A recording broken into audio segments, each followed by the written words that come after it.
fine it's going to be. My question, Discount Liquor Twitter poll question, somebody'd have to be from Green Bay. What airline will the place kicker take departing town tomorrow? I mean, there's no chance he can still be on the team. But I will defer to Mark Tauscher. That's what? Not very nice. He cost him the game. That's not very nice. He cost them the game. Actually, Goody cost them the game by not getting rid of him sooner. It's hold been on. a problem. Opening statement now by Mark Tauscher, Packer Hall of Famer. Yeah, I know.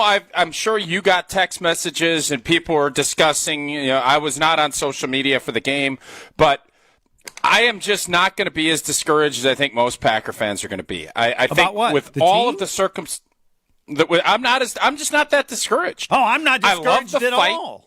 At all. Okay, well, I'm just telling you what I. Sorry. If you want to jump in and take the opening statement, go ahead. No, hold on. Take two. Start the music again. Okay, I thank just destroyed you. this. I'm more than happy to cede my time to you if you want to jump in. All right, start Here's the music deal. again. Here's my opening All right, statement. joining us now. Is ready to roll. Yeah. Oh, my God. This is Green Bay Game Night, powered by ESPN Wisconsin. Live from the Gruber Law Office's One Call That's All studios in downtown Milwaukee. Alongside Packers Hall of Famer Mark Tauscher, here's the Emmy Award winner, Homer. And I open with the introduction of Packer Hall of Famer Mark Tauscher and his opening statement on the Packers' 2-point loss to the Vikings, 31-29. Tausch? Okay, so I think as most Packer fans were disappointed, anytime you lose to the Vikings, it's disappointing. The fact that they're 4-0 and 2-2. But I am not discouraged at all. I think especially with the fight and the grit that this team showed, that how they played in the second half, completely opposite of what we saw if you watched the Badger game yesterday. So Jordan Love is coming back. We knew he was going to be rusty. We knew things weren't going to be in sync. The kicking game is a monster concern, no question. There are concerns about this team, but the makeup and the grind and that fight that they showed, I appreciated. But today, Minnesota is a better football team than Green Bay. And do I think that's going to be the case as the season continues? No, I don't. I think this was the worst version of the Green Bay Packers that you're going to see. Sloppy defense, turning the football over all the time, missing kicks, and they still had to recover an onside kick to win? So I'm just not going to be as discouraged as I'm guessing most of our fans that are calling in will be. I'm not going to be discouraged. We played a god-awful football game. We got out-coached, and we still fought and scrapped. If we get lucky with an onside drop kick, which, by the way, I loved. I love watching that. That could be fun. The Green Bay Packers, I am not even remotely close to hitting the panic button, except for maybe at place kicker. I think this game today, about as poorly as they're going to play, and they still fought and had a fighter's chance to win this game. So no big discouragement from me, even after a brutally tough loss at Lambeau this afternoon. That's my opening statement. In what ways were the Vikings the better team that you just mentioned? Well, they didn't turn it over. I mean, I know Darnold threw a pick. It was a great play, obviously, by McKinney. But they just played a cleaner game. The execution in the beginning of the game, it was, surgical. I thought Flores' game plan defensively was good, but we just stunk today. Minnesota was much better from an execution standpoint all day today. Obviously, they let the pedal off in that fourth quarter, late third, early fourth, and let Green Bay back into it. But when both teams were playing at full tilt, Minnesota was a lot better today. And they were better coached, they better executed, and part of that is the Jordan Love rust component that was there. We knew it would be there. It was real, and they couldn't overcome all of the things that they did. I think Green Bay is more talented. I think Green Bay is a better team, but they were not a better team today, and they got what they deserved when they played as poorly as they did. You mentioned twice now that the Packers were outcoached. In what ways were they outcoached? Well, look at how the game started, Homer. It was, Sam Darnold picked the defense apart, and it didn't feel like we had a ton of answers early in the game. Now, I know we missed the field goal and things like that, but the penalty that Matt LaFleur got at the end of the half, I don't mind. You're down 28-0. Those are the ones that kill you. It got out-challenged. Every challenge, it felt like we lost. today. The energy of the football team, it was just a lot better. Minnesota came out of the gates. We didn't. That's coaching too. It all falls under that purview of coaching standpoint. I thought Kevin O'Connell, he was better today. And that doesn't mean he's better. He's a better coach today. And I would bet Matt LaFleur will say this in his postgame presser. They got out-coached. They got outplayed. They got out everything. And you still love the resolve. I think Matt LaFleur, his guys love him. You saw how hard they finished and played and competed. Didn't give in. That fourth down stop at the end, I loved. That was gutty. It would have been real easy for Aaron Jones to scamper in. They weren't given an inch. And I love that part of it. But Minnesota was just better. They were the better prepared, and they definitely executed their plan much better than what Green Bay did today. I don't know if that's even up for debate. In the first half, was it more Jordan Love just off target a little bit, or there were too many passes that, even if that's the case, should have been caught? I mean, it's a lot like everything. It's a combination, but you can't tell me you watched that game and thought he was healthy. He was confident. I think he grew and he got more comfortable playing with it. He was definitely guarding that knee, and that's human nature. This is the first time that he's been in this position where he's coming back from a big-time injury, and you saw it, and that was expected. Anybody that was, he's been out 3 weeks. He's missed a bunch of time.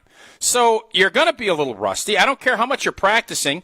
To trust the leg and with people around your feet and you're getting hit, it's just different. And you have to reacquire that feel. And it took him a while to do. That was, there was some drops early that would have probably helped ease him into that. But you didn't really get the run game. I didn't think our offensive line, especially in that first half, was very good. So when you factor all that in, it's like everything else. It's a combination of everything. But yeah, Jordan was rusty. He did not play his best football. I thought he played really well, or much better in the second half. He put up big stats. But that just shows you that this is a team game, and you can't get caught up in trying to, compile a bunch of stats. When you fall behind 28-0, you're going to put up a bunch of stats if you're going to fight your way back in the game, which is what Green Bay did. Was there any point in the game in which you said he should not have played? No. And I can understand why people thought, after I think it was the first pick, and you kind of saw him limping around a little bit, and he wasn't moving as well. I understood where people were coming from. But to me, this game was always going to be about getting him back. It was going to be, I felt like Minnesota, I didn't think they could score this much. I thought this was going to be in that low 20s, upper teens game, and that's how Green Bay was going to win. Because I just felt like offensively it was going to be a little herky-jerky, and it was. I did not envision Sam Darnold dicing up this defense in that first half the way he did. I didn't. And that's why this is a team loss. But when you look at would you have pulled him and would you not, Jordan Love's my guy. I paid him. I want him to play. You're going to go through some ups and downs. And today there was a lot of downs. But then there were some ups. And you saw why you love Jordan Love in that second half. But you also saw a guy that missed a lot of time with a big-time injury that has not played with a big-time injury before. And that's all part of his growing process, and you have to be willing to have some sacrifices if that's the case. And if you're going to bench him because you want to put Malik Willis in there, I get it. I understand where you're coming from because you always want to put your team in the best position to win the game. And if Malik Willis was playing in the first half, would he have played better than what Jordan did? Probably. Would he have played what Jordan Love did in the second half? No, he wouldn't have. And that's the process you go through. You don't have to like it, but that was today's process, and unfortunately it led to a loss. What was the worst you saw from him in terms of his leg? Not running or on pass attempts or what? No, I think it was more, and you really saw the TV kind of zoom in on it early in the game, where he wasn't stepping into his throws, and it was, it was just, I think it was just not trusting stepping into things and, understanding you might get hit. You might get hit in the knee. You might get something twisted, and that, I think that was the worst. There's some errant throws, obviously, that he had. But I thought he moved, especially late in the game. again, it takes a little time to get comfortable and know that you can do it. That's always the biggest hurdle when you're injured. When you come back is that you can do it.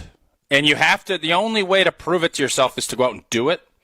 And I thought some of the throws late, the throw at the end of, the last touchdown and the throw, I think it was to Wicks. It was either Wicks or Reed. Maybe it was Reed where he avoided the rush, stepped up out to the right, and threw that dot down the middle of the field. That's what that's what you love about Jordan Love, and you saw more of that the more comfortable he got. Unfortunately, he was just really uncomfortable in the beginning of the game, and I don't blame him. It's part of that process, and I think we saw some of that doubt that he had when the game started, and I don't blame him.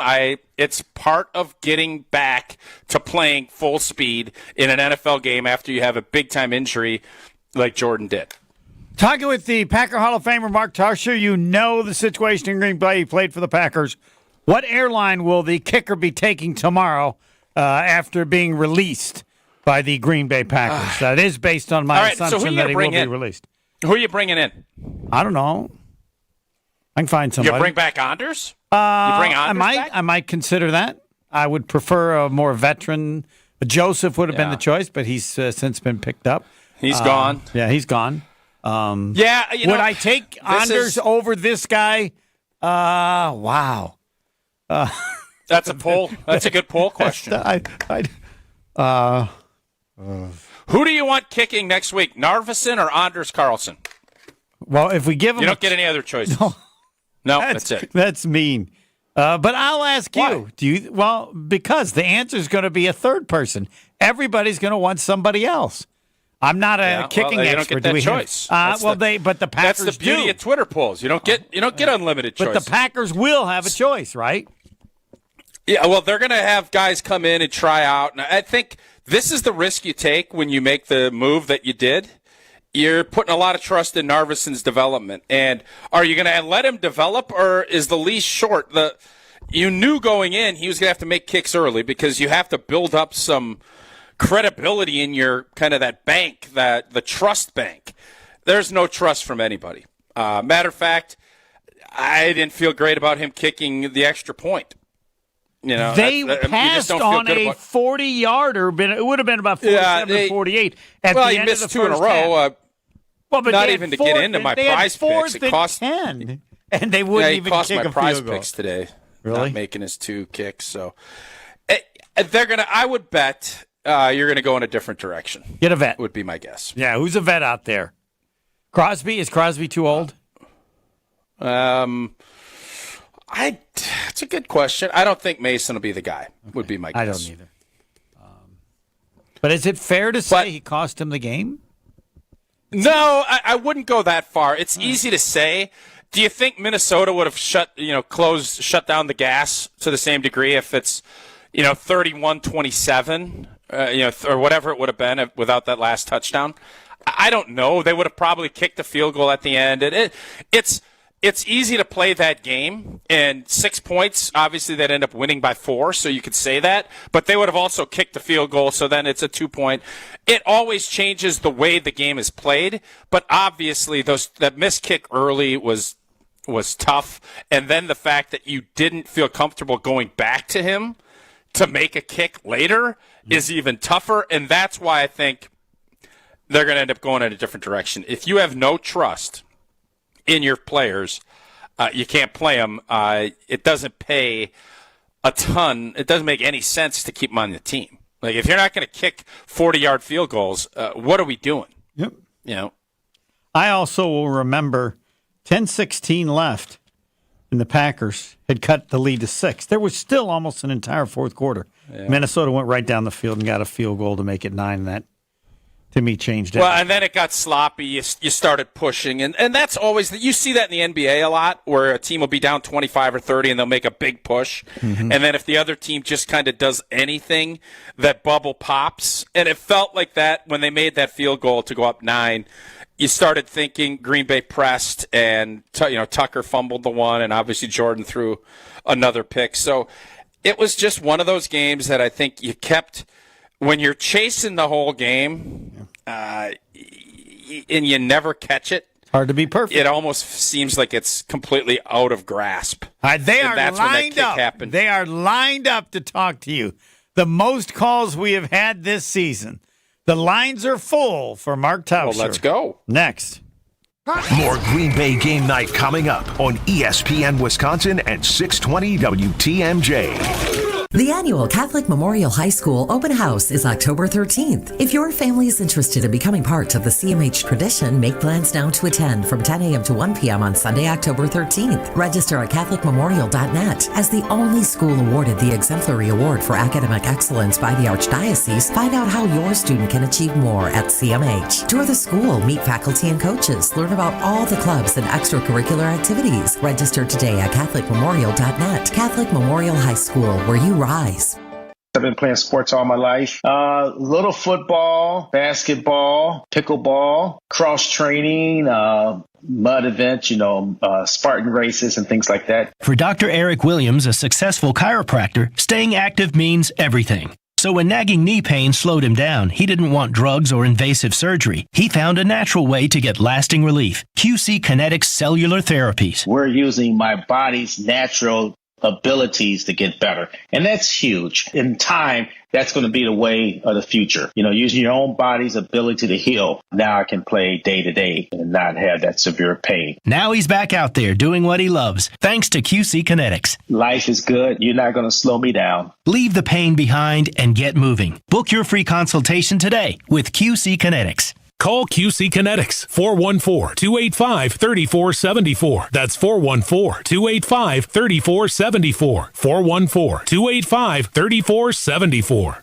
Save big money on your door project right now at Menards. Update your home with beautiful Mastercraft doors. Mastercraft has been building high-quality doors for over 50 years. Design your door your way with our free step-by-step design program. Or choose from our great in-stock selection. Save big on your new door at Menards. And check out our weekly flyer on Menards.com for more great deals happening now.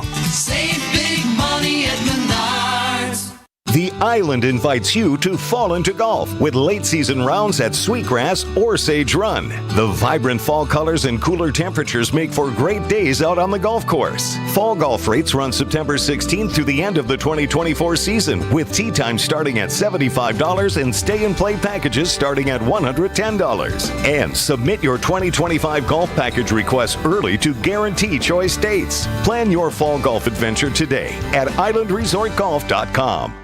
Are you looking for a reliable ride? I've got you covered. It's ESPN Milwaukee's Jen Latta. I use AccuTrans Group for my private transportation needs during the college football season. AccuTrans is a veteran-owned business dedicated to providing unmatched corporate, personal, and event-related transportation that you will use again and again. From corporate travel and weddings to group events, AccuTrans Group caters to every occasion. Booking is easy, safe, and dependable. Visit AccuTransGroup.com to get a quote or to book a reservation today for reliable and safe transportation.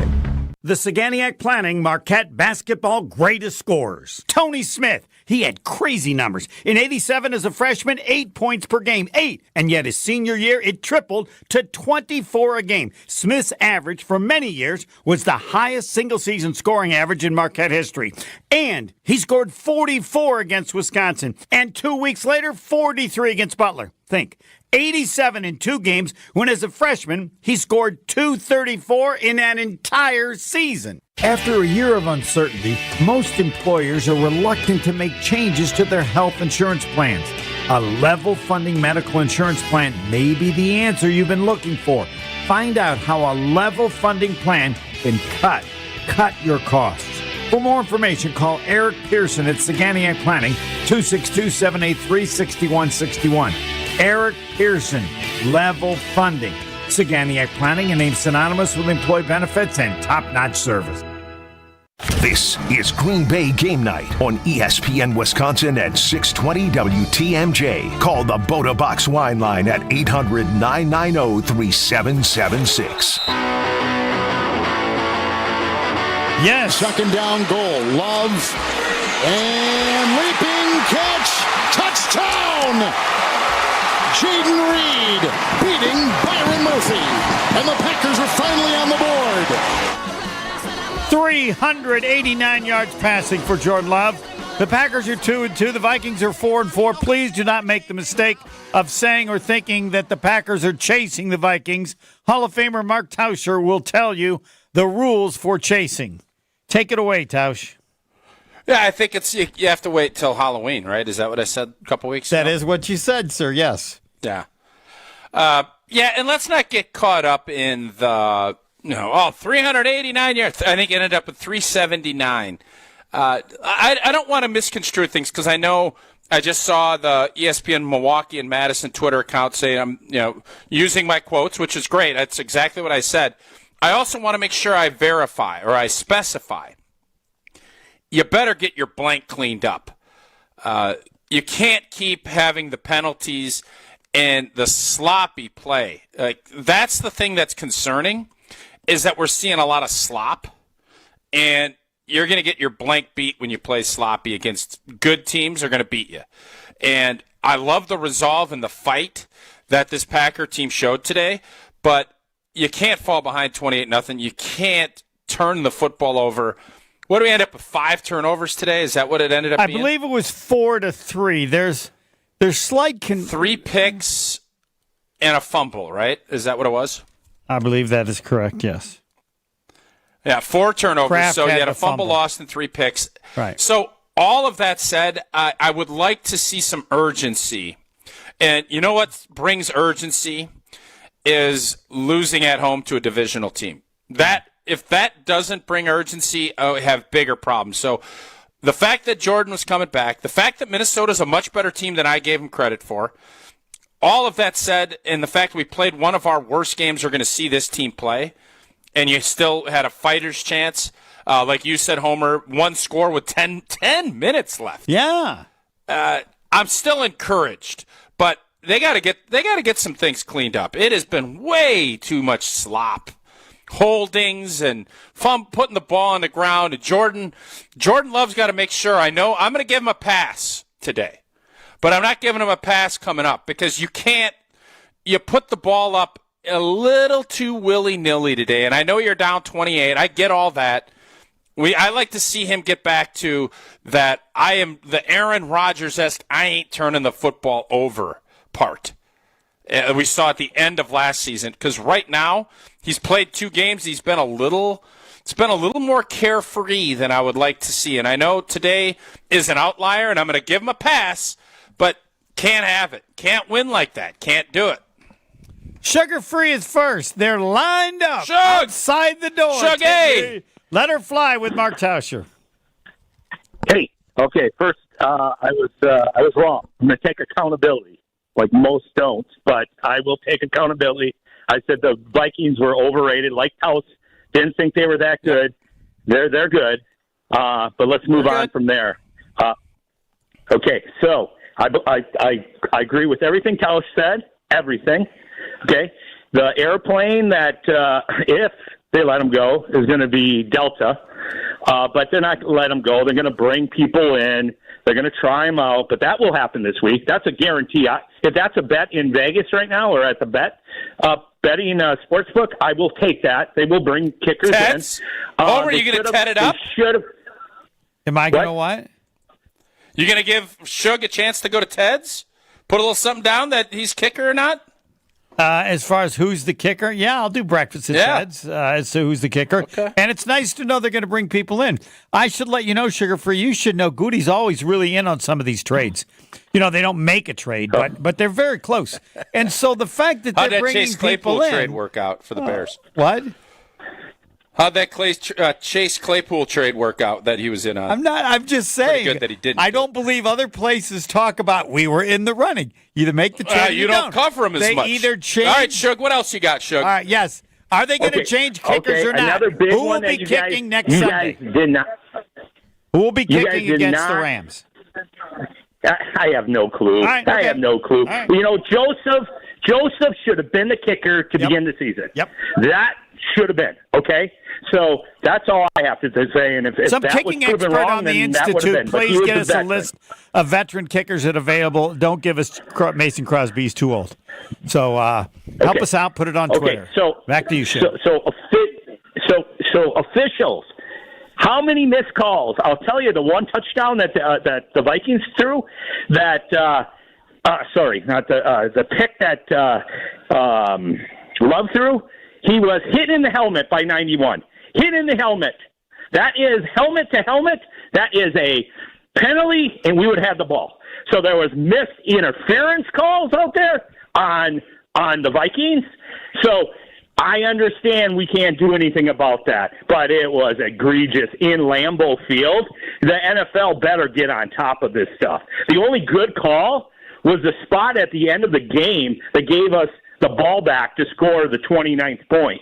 So at their third or fourth.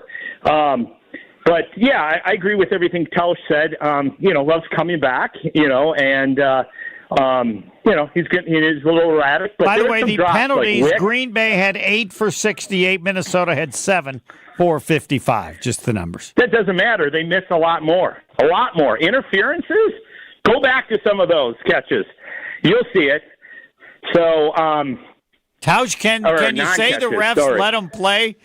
Even though they called I didn't have a problem with penalties? the officiating today. Oh, okay. Yeah, Shug's right. There's always calls that could go one way or the other. Officiating did not cost Green Bay the game today. I don't believe. Shugs, thanks for the call. We'll give you more time, but they're lined up. Jeff in Milwaukee, you're on with Mark Tauscher. Let her fly. Hey, so I'm going to probably be a wolf on this one, but I am largely, obviously disappointed, but, I'm sorry, I'm largely encouraged about the game in the respect that Jordan Love, you know what, that guy showed, number one, a couple things, how resilient he is. I mean, it was tough. It was tough going in the first half, and he just hung in there. He was not getting great protection, and he's tough, and he is a tough quarterback. And I thought that he hung in there, and obviously you're not thrilled with the interceptions. Honestly, the only interception that he threw that I really thought was egregious is when they were driving and he threw that one up into the end zone that didn't have a chance. But I am overall encouraged that with the progress he made during the game, he's tough, and you can see why his teammates love him. The one thing I will say, and I don't know, Tausch can talk about this in terms of mechanics, he still, and this was last year, he struggles throwing outs to the left. And he just does. And I don't know why that is, and maybe Tausch, you can illuminate us around that. The final thing that I want to say, and I know it's like looking for positives, Cooper's a player. That guy is going to be good. He is around the ball. He's aggressive. He is going to be a player. So, yeah, I'm disappointed. But you know what? This team showed a lot. And Jordan Love, in my opinion, that guy's tough. He showed a lot of resilience. So those are my thoughts. Thanks, guys. Great. Thanks for the call. Tausch? Yeah, I mean, I think it's always easier. It's like, for us left-handed putters, Homer, we like left-edge putts because you just visually see it. And it's easier to kind of follow through. Same thing with a right-handed quarterback. Those are things that you have to learn. Your footwork's got to be better. You got to be more precise. You got to step into throws to your left and, trusting all that. So I'm not discouraged at all by what we saw. I know the interceptions and some of the stuff that the rust, but Jordan Love's a player. I am not remotely discouraged. He's going to have to continue to improve. You have to remember, he's only started for a year. He's coming back from an injury, so there's still a lot of room that he needs to grow to get better, but I'm not remotely freaking out, and I don't think Packer fans are either, about Jordan Love. I feel better about the team after the loss than I did before the game. They played like a championship team when they played so crappy at the beginning, and then everybody came back. They clearly believe in him. That's what championship teams do.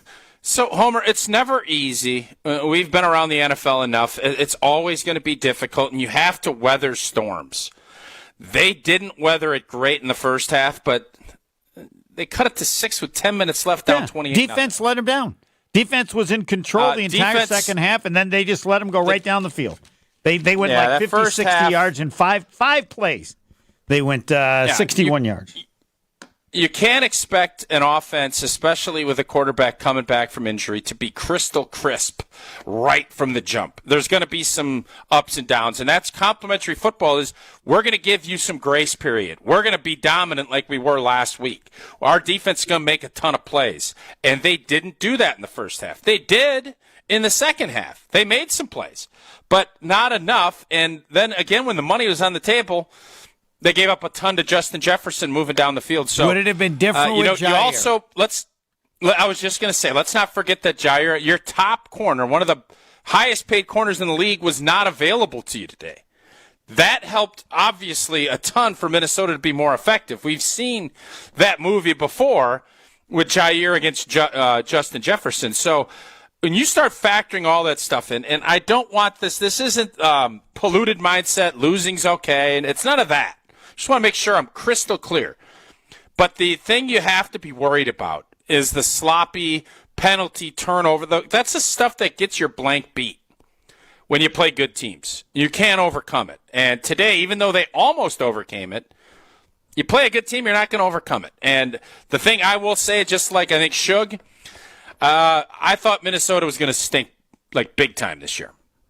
That's not the case. So while we're not chasing them, they are now fully, obviously, on our radar, and we got a lot of work to do before Halloween. I'll put it that way. Levi, Dave, Eddie, AJ, and who knows else is out there wanting to get on with the Hall of Famer. They're next on Green Bay Game Afternoon. We will, of course, have the dog of the game, the MIP, the most important person, and flush it or flesh it, but the callers are next. We're back with Green Bay Game Night after this on ESPN Wisconsin and 620 WTMJ. It's bird bashing season when you swoop into Potawatomi. Thursdays, you could win up to a wicked 50 grand cash in the Bird Bash Game Show. Just play with your rewards card all October for entries. All Bird Bash entries go towards a December 20th giveaway with a monstrous 300 grand in prizes. Bird Bash makes its bewitching return. Only at Potawatomi Casino Hotel, Milwaukee. Learn more at paysbig.com/birdbash. Must be 21 years old to play. Looking for a better used car interest rate? At Ewald, we make it easy to save thousands during the used car rate reduction event. Get rates as low as 4.9% on Ewald Automotive Group's best used cars. 4.9% on over 600 vehicles at 10 locations. Increase your purchase power with a better used car from the name Milwaukee has trusted for 60 years. Don't wait. Get a better rate. Available to very well qualified customers. Up to $20,000 financed for up to 48 months. See dealer for details. Offer expires month end. Get your hydration on track with Water Joe. Water Joe has 0 calories, 0 sugars, 0 artificial sweeteners, and 0 carbs. Get a 12-pack of 20-ounce bottles of Water Joe at your local Pick and Save or Metro Market. 2 for $10 now until October 12th. Simply purified water infused with a kick of caffeine. A great alternative to sugary sodas, sugary coffee, or energy drink. Get that 12-pack of 20-ounce of Water Joe for $10 through October 12th at your local Pick and Save or Metro Market locations. Hydrate and energize with Water Joe. Change your grocery game plan to locally owned Century Foods, home of the best meat, freshest produce, and tastiest treats. Now through Wednesday, save on 15 to 30-ounce selected varieties Hellman's Mayonnaise, $5.49. 7 to 16-ounce selected varieties Barilla Pasta, 2 for $3. 128-ounce selected varieties Kemp's Pale, $6.99. 1 pound selected varieties Land O'Lakes Butter, $4.99. I am starving. Oh no, never walk into a Century when you're hungry. Unless it's free sample day. Ooh, wow, pizza, yes. I'd love to try that one. My husband thinks he can make a meal out of grocery store samples. Need to wash this down. I think I see someone handing out samples in the liquor department. Geez, can we focus on our list? What's this? It says you can win 2 tickets to Green Bay's home game against San Francisco on November 24th. Or autographed footballs, or a 4-pack of Green Bay Hall of Fame tickets. You have to enter through Century's Facebook or Instagram. I'll be entering this on my phone in the deli next to that cheese sample station. I'm shopping at Century alone next time. Enter by November 6th. There's a good chance you're on a budget. We all are. But she wants a diamond. You know it. I know it. And Robert Hack Diamonds knows it too, because they offer a huge collection of lab-grown diamonds, and they sell them at crazy prices. How about 2-carat total weight diamond studs for $8.95? Robert Hack Diamonds can get any size, shape, or clarity in natural or lab-grown diamonds. Don't buy until you call Robert Hack Diamonds. $8.95 for a 2-carat pair of diamond studs. Oh, baby! Robert Hack Diamonds in Greenfield and in Brookfield. Why overspend when you can save at Robert Hack Diamonds for the same diamond you're looking for? Some jewelers are charging nearly $5,000 for a lab-grown diamond. Not Robert Hack. Your visit will be worth it, and she'll think so too. Robert Hack also offers repair services and cash for your old gold. But remember, before you do anything, as I did, RobertHackDiamonds.com, and visit them in Brookfield or in Greenfield. Hey, it's Gabe Neitzel from Jen, Gabe, and Chewy. You've heard me talk about the results mentality has had on my life, but don't just take it from me. Jason has had success too, thanks to mentality. My only regret is I didn't do it sooner. Knowing once again I've gotten the treatments done and continuing, I do feel, stuff does hurt a little bit more, but I'm 40, in my 40s, and that's going to happen. But again, the energy levels, it is above and beyond. Again, I'm back in that age where I'm like, this is amazing. Get started today at lowtusa.com. Tune in to KBN every day at 2 o'clock. 94.5 ESPN is WKTI and WKTI HD, Milwaukee. A locally owned Good Karma brand station. You're listening to Green Bay Game Night on ESPN Wisconsin at 620 WTMJ. Second down, one, Darnold. Again deep and picked off. Intercepted. For a fourth time in 4 games, McKinney does it again. That time stopping the Vikings deep in Packer territory. Still wondering how the Giants, why they ever get rid of him, but we'd like to thank them. The Boda Box Wine Line, 1-800-990-3776. Tailgating season is here. Boda Box Fine Wine is your winning beverage. With 4 bottles in one eco-friendly box, it's perfect for sharing and easy to bring along, quality in every sip. Boda Box, be open to anything. Please drink responsibly. Must be 21 or over. Levi in Plover, you're on with Packer Hall of Famer Mark Tauscher. Let her fly. Hey, guys. How's it going? Except with the loss today. But, we're doing okay. Hello? What do you got, Levi? Levi, let me just help you. There's no need in any show in which I've on to ask how people are. It's a waste of your time and mine. If you privately want to ask me, I'll ask you. But just get on and let her fly. That doesn't mean...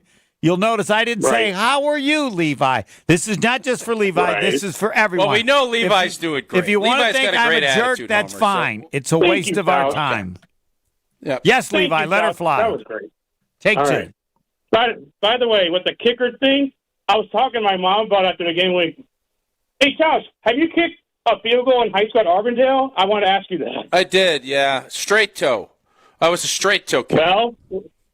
Too bad we couldn't ask you to be a kicker, just joking out loud. But anyway, I don't know.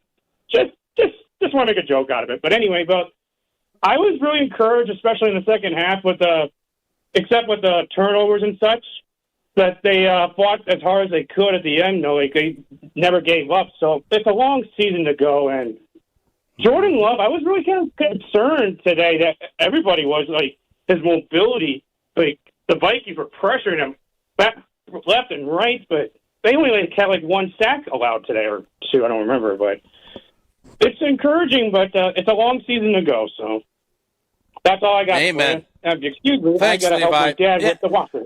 Bye, guys. All right, well, appreciate the support, Levi. Listen, I think Levi's points on, the encouraging sign, and we overreact and we react to scenarios, and we expect Green Bay to win 17 games. Well, we know that's very unlikely to happen. And today, the formula was that this was going to be tough sledding. When Jordan Love was named that he was going to start, and all of the things, and then when Jair was on the injury report on Friday, you factor both those things in, it made this game that much more difficult. So while we should be disappointed that they lost, understand the big picture.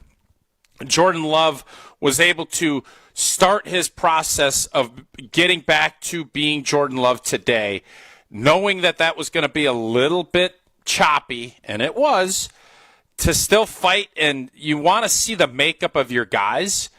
I don't think anybody. I'm sure Matt LaFleur is going to, say how disappointed he was and sloppy and all this, but you can win with guys like that, with a team that fights and competes and doesn't give an inch even when everybody thinks it's over.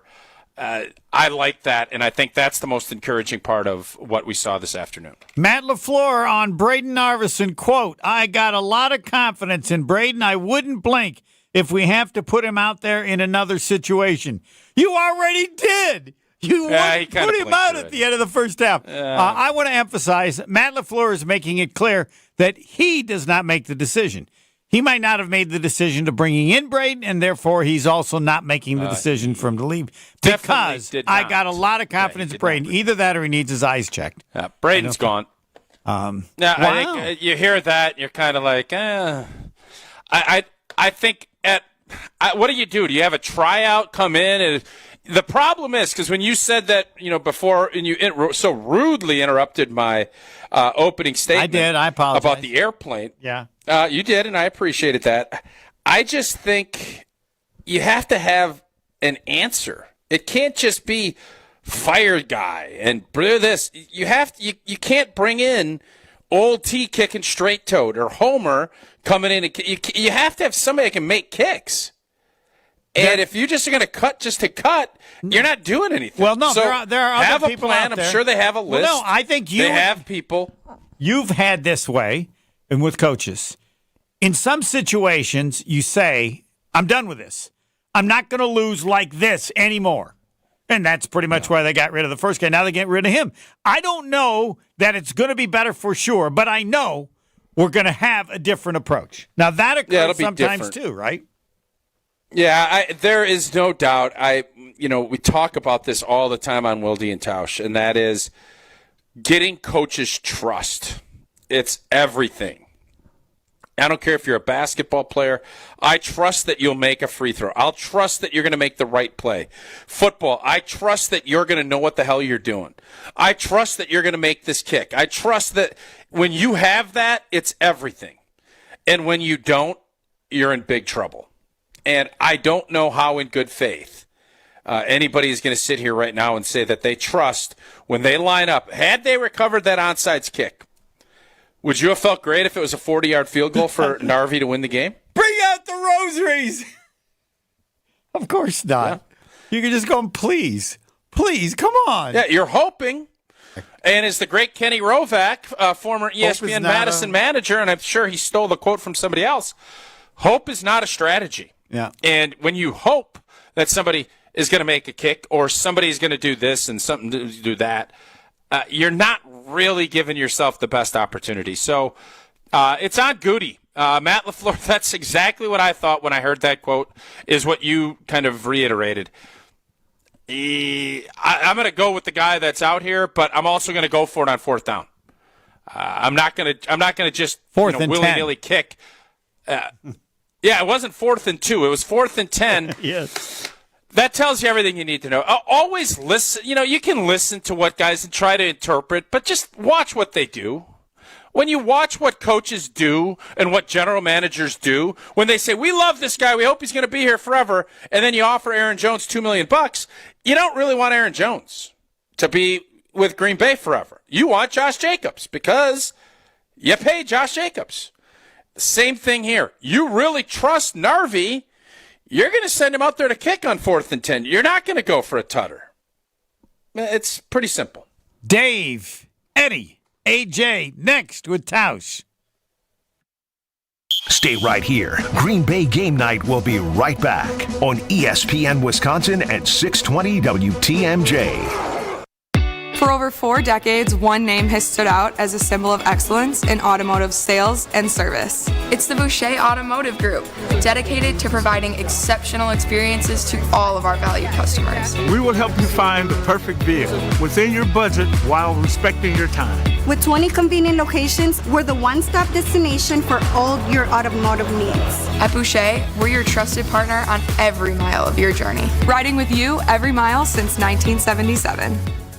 Tito's Handmade Vodka is America's favorite vodka for a reason. From the first legal distillery in Texas, Tito's is 6 times distilled till it's just right. And naturally gluten-free, making it a high-quality spirit that mixes with just about anything. From the smoothest martinis to the best Bloody Marys. Beyond the bottle, Tito's has gained a reputation for giving back, teaming up with nonprofits around the world to serve its communities and do good for dogs. Make your next cocktail with Tito's and learn more at Tito'sVodka.com. 40% alcohol by volume, namely 80 proof, crafted to be savored responsibly.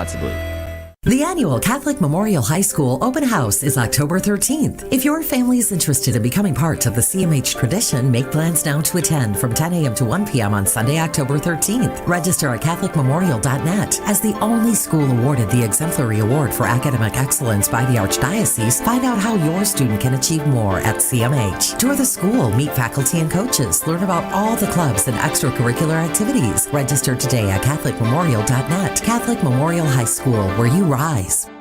Get the beat of the Bucks straight from a fan favorite and Bucks legend. Welcome to the fantastic voyage. Marcus Johnson, the captain of this vessel. Tap into Here District with Marcus Johnson, a Bucks Plus audio production. My first mate, Chris Johnson, the only father and son tandem. Your weekly pulse on the Milwaukee Bucks and conversations with the biggest names in basketball. This week on the podcast, Marcus and Chris catch up with Bucks assistant GM Milt Newton. Find Here District now on Bucks.com/plus, the Bucks app, or wherever you get your podcast.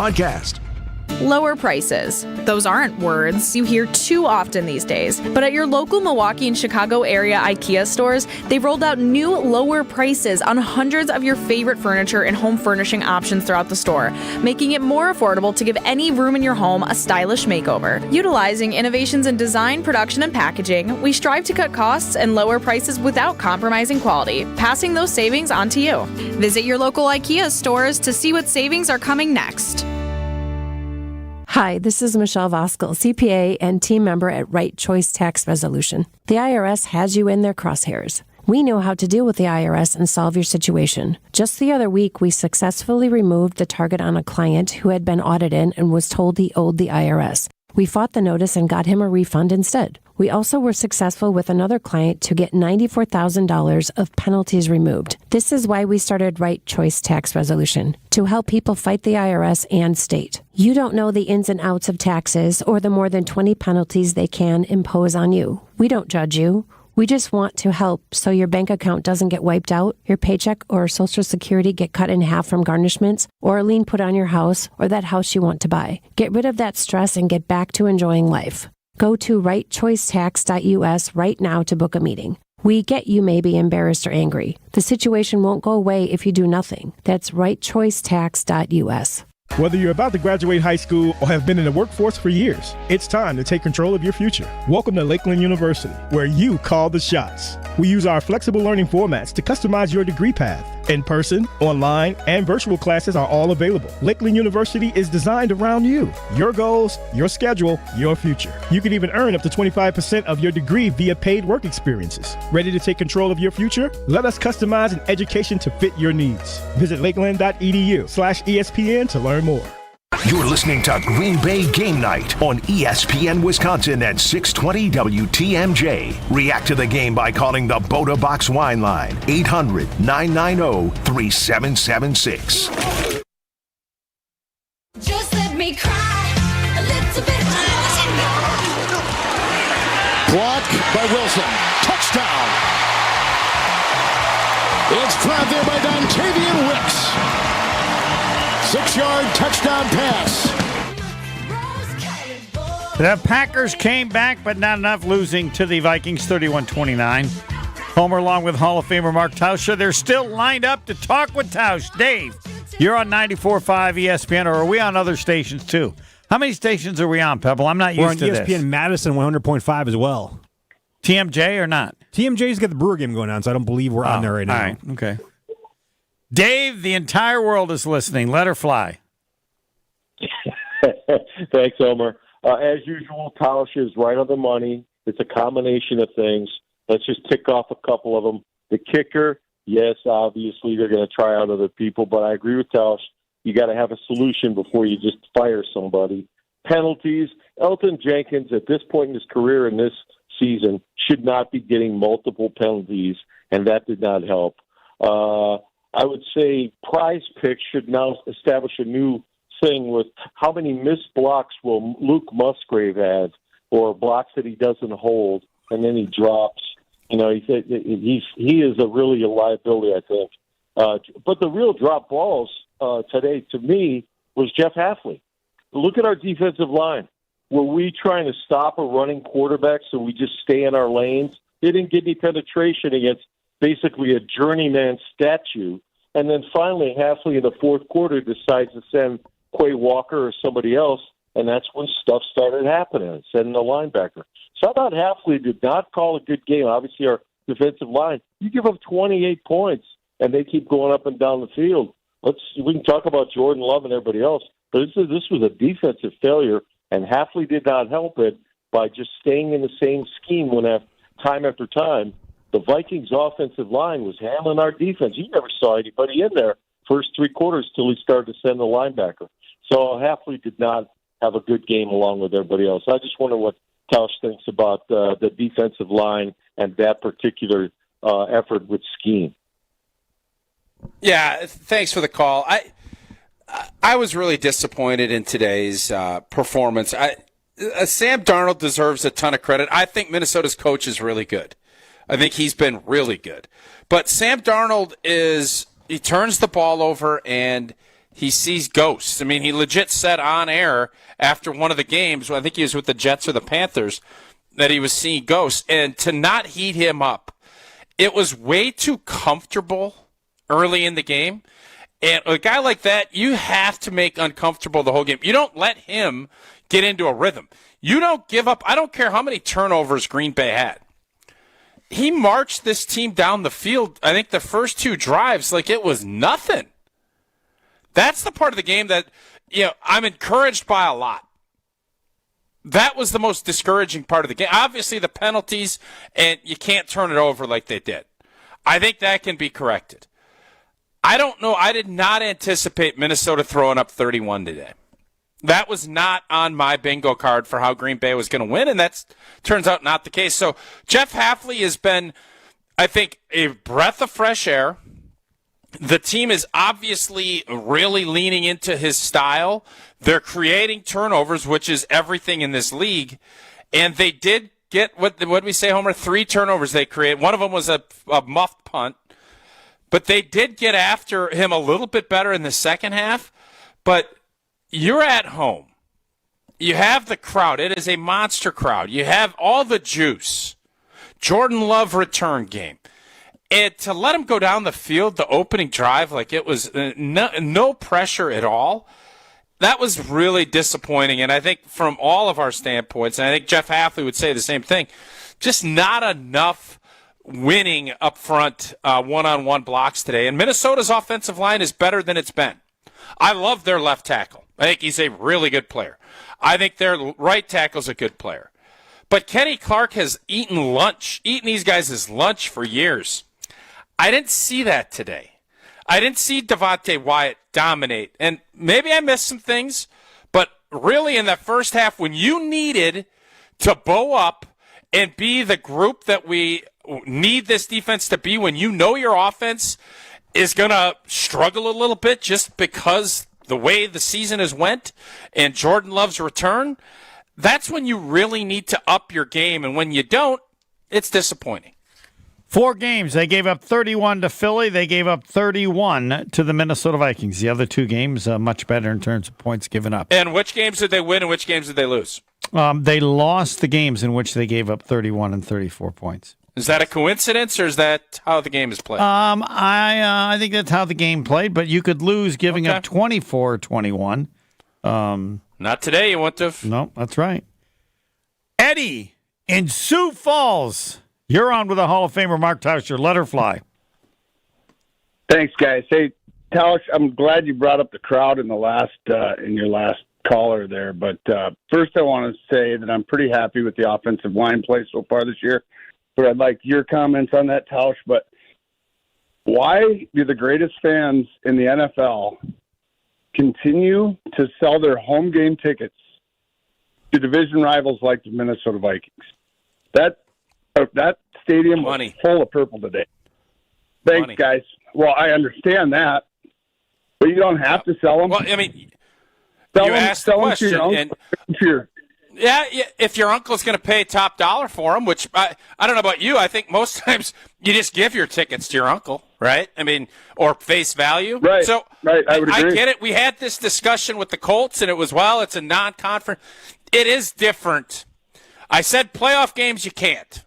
Outside of that, it's really difficult for me when you're getting a licensing fee and you're paying $50, $100 to park and you're buying $18, $20 beer. I get it. I'm with you. I wish it was green and gold the whole way through.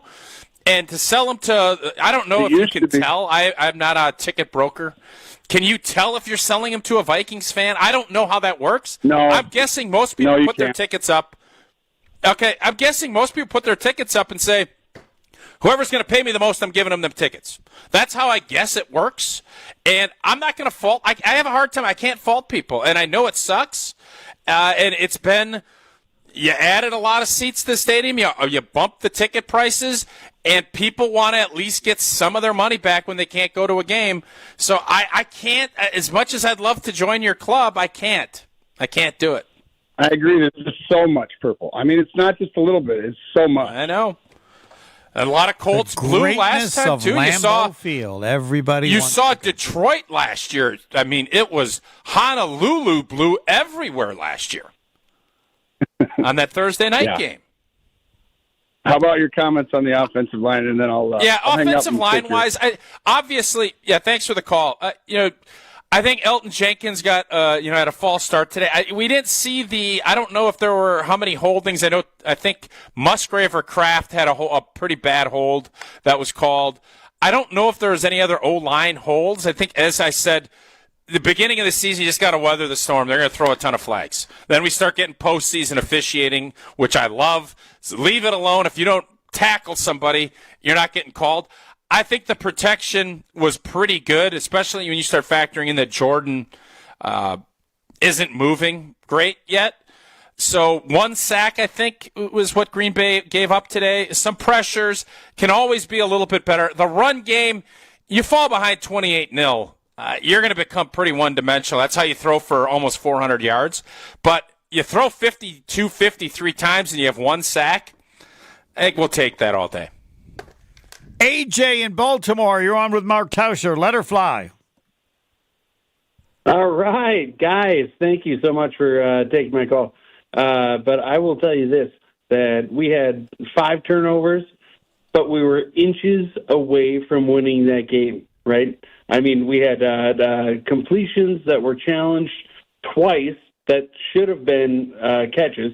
And in my opinion, I think Xavier was like a force through that whole game.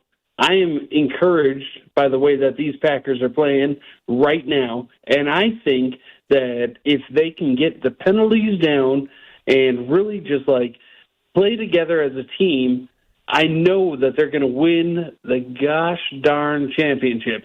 You know, I mean, tell me I'm wrong. Yeah, you're wrong. You think they're going to win the Super Bowl? I 100% you're agree wrong. with you, Homer. Yeah, that you're they're wrong. They're not going to win the Super Bowl, no. You need to work on that. I got one other thing, Homer, I got one other thing. Every time that Jordan Love throws a desperation ball to Christian Watson, it gets intercepted. If you look back at last year and this year, I hope he's fine. I hope he doesn't have a major injury. But, I mean, the guy throws it up to Watson, and there's 3 guys every time, and he gets picked off. Why does he always throw that ball to Christian Watson? Tausch, tell him the play. When was the touchdown they had recently? When Watson went up in a crowd and got the ball in the end zone and caught it. He did, but his that's one of the things that I think he needs to improve upon. Yeah. Obviously, Jaden Reed is really good at it, and I think Wicks is good at it. today just wasn't the Packers' day. And when you start looking at Watson getting hurt, I think that limits what Flores can do with that speed. It's a goofy. He adds a layer to this. If this offense is going to be at its peak, he needs to be a big-time player in it. And I don't know how long he's going to be out. Well, I don't know exactly what his diagnosis is, but he is not a great contested ball getter yet. That's something he's got to continue to improve on. Thanks for the call. What do you guys think about? What do you guys think about? Like, obviously, the defense played pretty well. Everything granted. But if they played that game tomorrow with Jair at 100%, don't you think that they would have won that game with Jair on the defense? Yeah, Tausch. Definitely would have helped. Would have helped. Here's what I would say. And thanks for the call. I mean, help. Here's what I would say. If Jair's playing, if Jordan Love is in midseason form like he was last year when they played up in Minnesota, Green Bay wins this game. Jordan being rusty and not as crisp as he is normally, factoring in with Jair and the sloppy play, Green Bay, the bottom line is, guys, and Packer fans can get mad about this, the good news is we're always a much better team in December. I'm not going to say January because I know people come at me with playoff Matt LaFleur, and it's fair, but we're always better November, December because we're young. We get better as the season goes. We never start lightning bolt fast because we're so young. Then you factor in the injury. These aren't excuses. These are facts. But young teams improve. You want your teams to be playing better as the season goes on. I don't want to play my best ball September 29th. I don't. I want to play my best ball in December and January. And if I have to lose a game because I was sloppy, but at least I found a little bit more up about the character of my football team, I know it's a loser's polluted mindset, all the stuff you want to say. That's why I'm not as shook up as I think some Packer fans are. Flush it or flesh it, Gordon Flesh. The dog of the game, presented by Sit Means Sit, and also most important person. All from Mark Tauscher. Next. More Green Bay game night coming up on ESPN Wisconsin and 620 WTMJ. It's bird bashing season when you swoop into Potawatomi. Thursdays, you could win up to a wicked 50 grand cash in the Bird Bash Game Show. Just play with your rewards card all October for entries. All Bird Bash entries go towards a December 20th giveaway with a monstrous 300 grand in prizes. Bird Bash makes its bewitching return. Only at Potawatomi Casino Hotel, Milwaukee. Learn more at paysbig.com/birdbash. Must be 21 years old to play.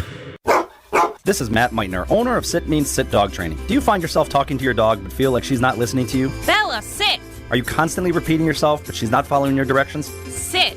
Sit! Frustrating, isn't it? At Sit Means Sit Dog Training, we want to help you have a happy, confident, and obedient dog, and we also want to make the training process an enjoyable and worthwhile experience. Contact Sit Means Sit today to schedule a free consultation so we can create a customized training program so you are able to have the dog you want and deserve. Sit Means Sit Dog Training. Sorry, we don't train husbands, wives, or kids. Experience, knowledge, results. That's what really matters when you need help after a serious truck accident. You'll need a lawyer experienced in fighting and winning for people just like you. Gruber Law Offices has the resources, strong track record of success, and a team of experienced lawyers to take care of your needs. We've successfully helped people injured in big truck accidents for more than 35 years. Gruber Law Offices. One call, that's all. Football fans, tailgating season is here. There's no better way to celebrate football being back than with Boda Box Wine. Boda Box is giving away tickets to 2 separate winners for a VIP Green Bay game day and tailgate party experience for the November 24th game against San Francisco. Fans, enter by scanning the QR code posted at participating Boda Box retailers in Wisconsin through October 30th. Winners will be announced on November the 1st. Please drink responsibly. Must be 21 years or older to enter. Boda Box Vineyards, Manteca, California. Visit ESPNWisconsinContest.com for more details. Associated Bank knows your small business isn't just a venture. It's your dream and a vital part of the community. And we're not just a bank. We're your neighbors. We're looking out for you.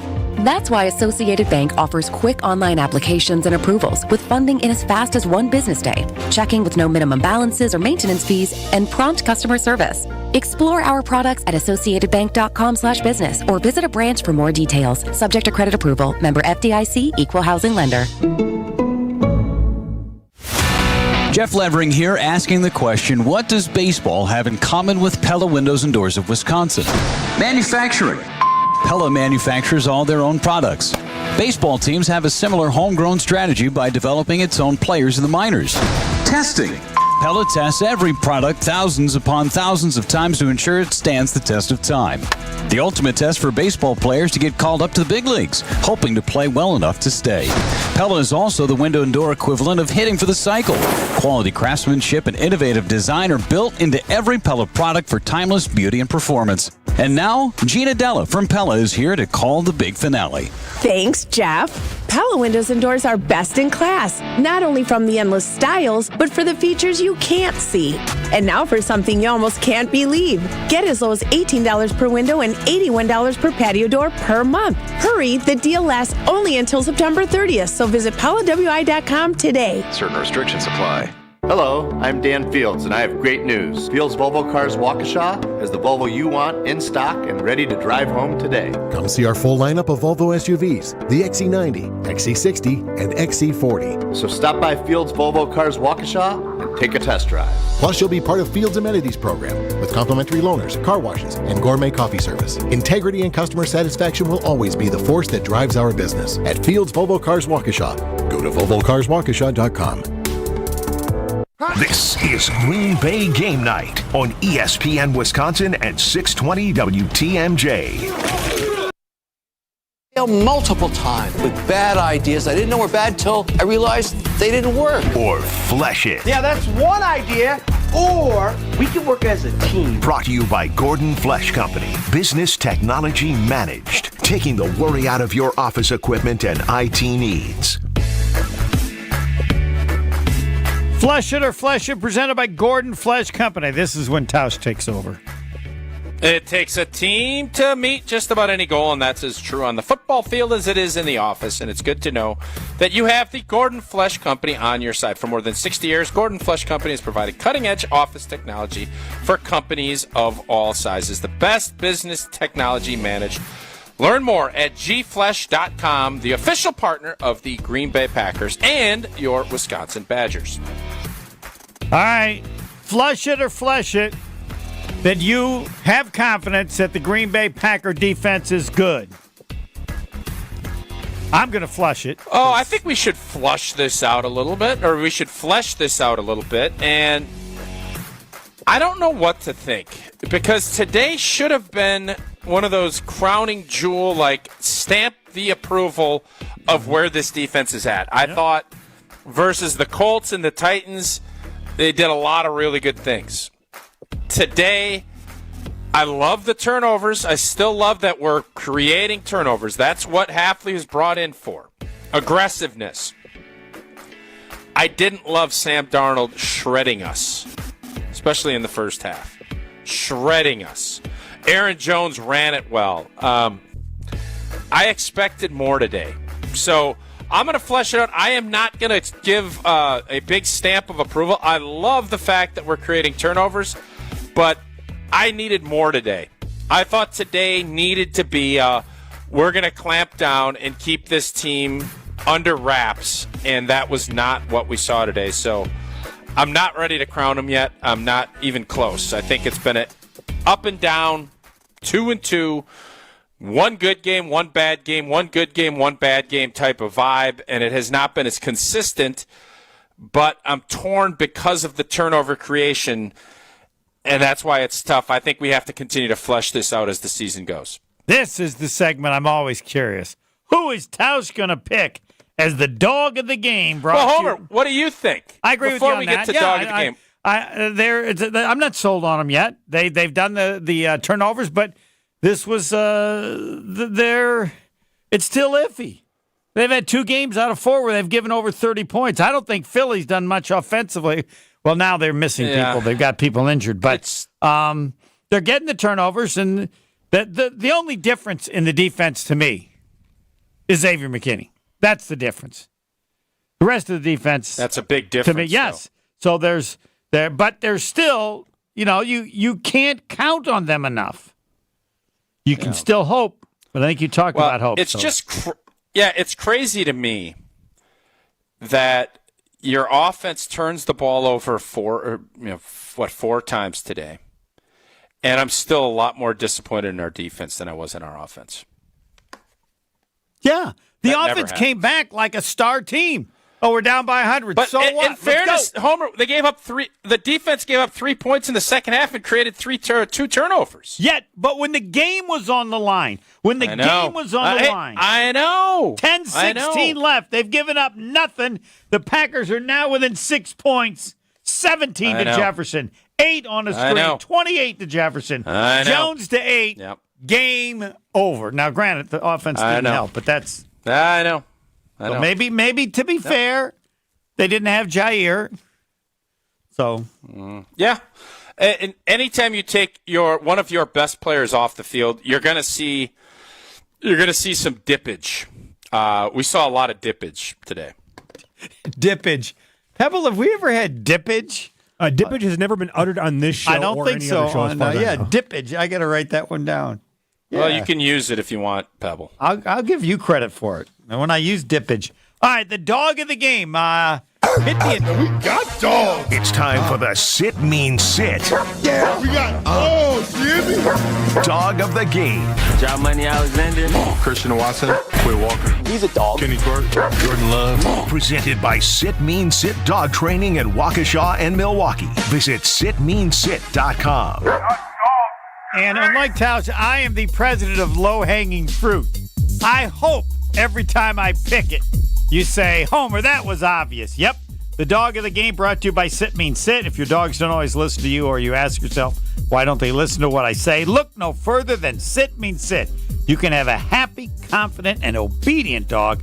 Contact Sit Mean Sit Dog Training today in Milwaukee or Waukesha to schedule a free consultation. Go to sitmeansit.com and check out their Milwaukee and Waukesha pages.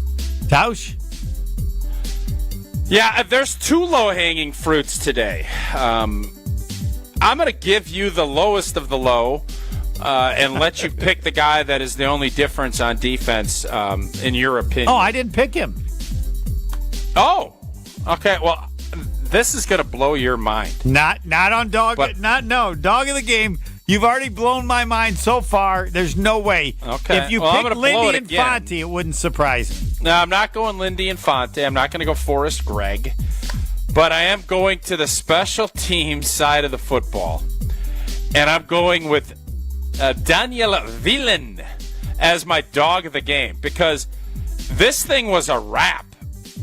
He hits that bomb of a punt into the sun, and Kevin Harlan called it beautifully as it was going. And old boy fumbles, muffs it, and Green Bay goes down and scores a touchdown. And if that doesn't happen, I think this thing gets super ugly, and I don't think we have any positives to talk about.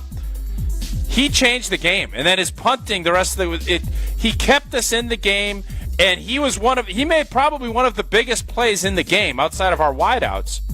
Daniel Whelan. What exactly play did he make? I'm confused. He hit an absolute bomb punt when it's 28-0, and Minnesota's going to go down and maybe get more points before the half.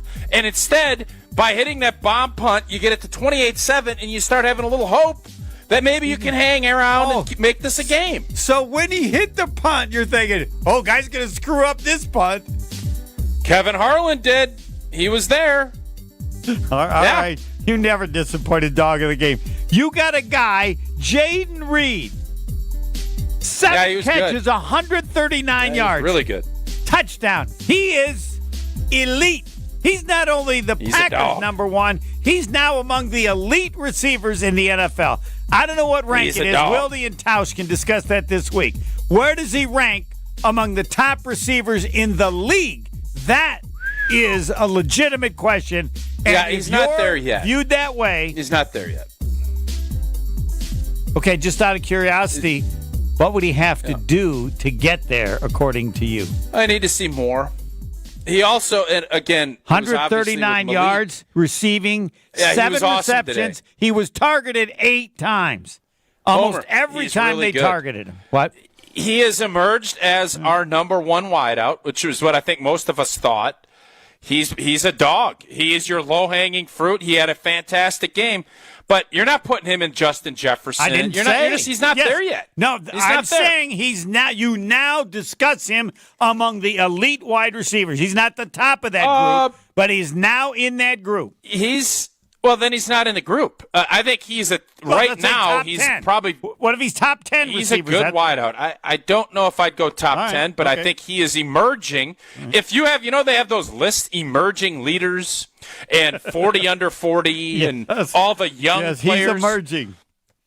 He is an emerging star. I'm not willing to put him in the same category. Oh, I know how to do it. As C.D. Lamb. Right. And, he's not Tito's yet. He's looking to be up there at Tito's level, but he's not Tito's yet. He is not. Tito's Handmade Vodka, America's favorite vodka for a reason. Distilled 6 times till it's just right. Tito's is known for great vodka, giving back, and doing good for dogs. Doing good for the dogs of the game. If it's Veland, if it's Jaden Reed, it doesn't matter. 40% alcohol by volume, namely 80 proof, and it's crafted to be savored responsibly for dogs, because it is good. Tito's does a lot in the dog community. Before you leave our segment, the most important person, I've decided every game I'm going to have to give some sort of award to Xavier McKinney, even if it does nothing, because I just think he's changed this team. I don't think they're going to win the Super Bowl, but the fact they might have a chance is as much because his presence has made the defense different, both what it is and has the potential. Most important person, Xavier McKinney. Yeah, I'll join that club. He has 4 picks, Homer, and this defense last year had 7 on the season. So for as much as we're giving Jeff Hafley credit last week and everything else about creating turnovers, we got one guy that has been the predominant culprit for the reason we're seeing turnovers. It's X. He is literally the X factor as why this defense is better than it was last, or at least more turnovers produced. It's because of him. He is the difference maker. And we're going to need some osmosis, and we saw some osmosis last week. When Charles Woodson joined us, he talked about reading things and how he thinks. Jair read that because he studies film now with X, and he sees that. So I can't agree more. X marks the spot, and if this defense is going to improve and be more consistent, we need more X.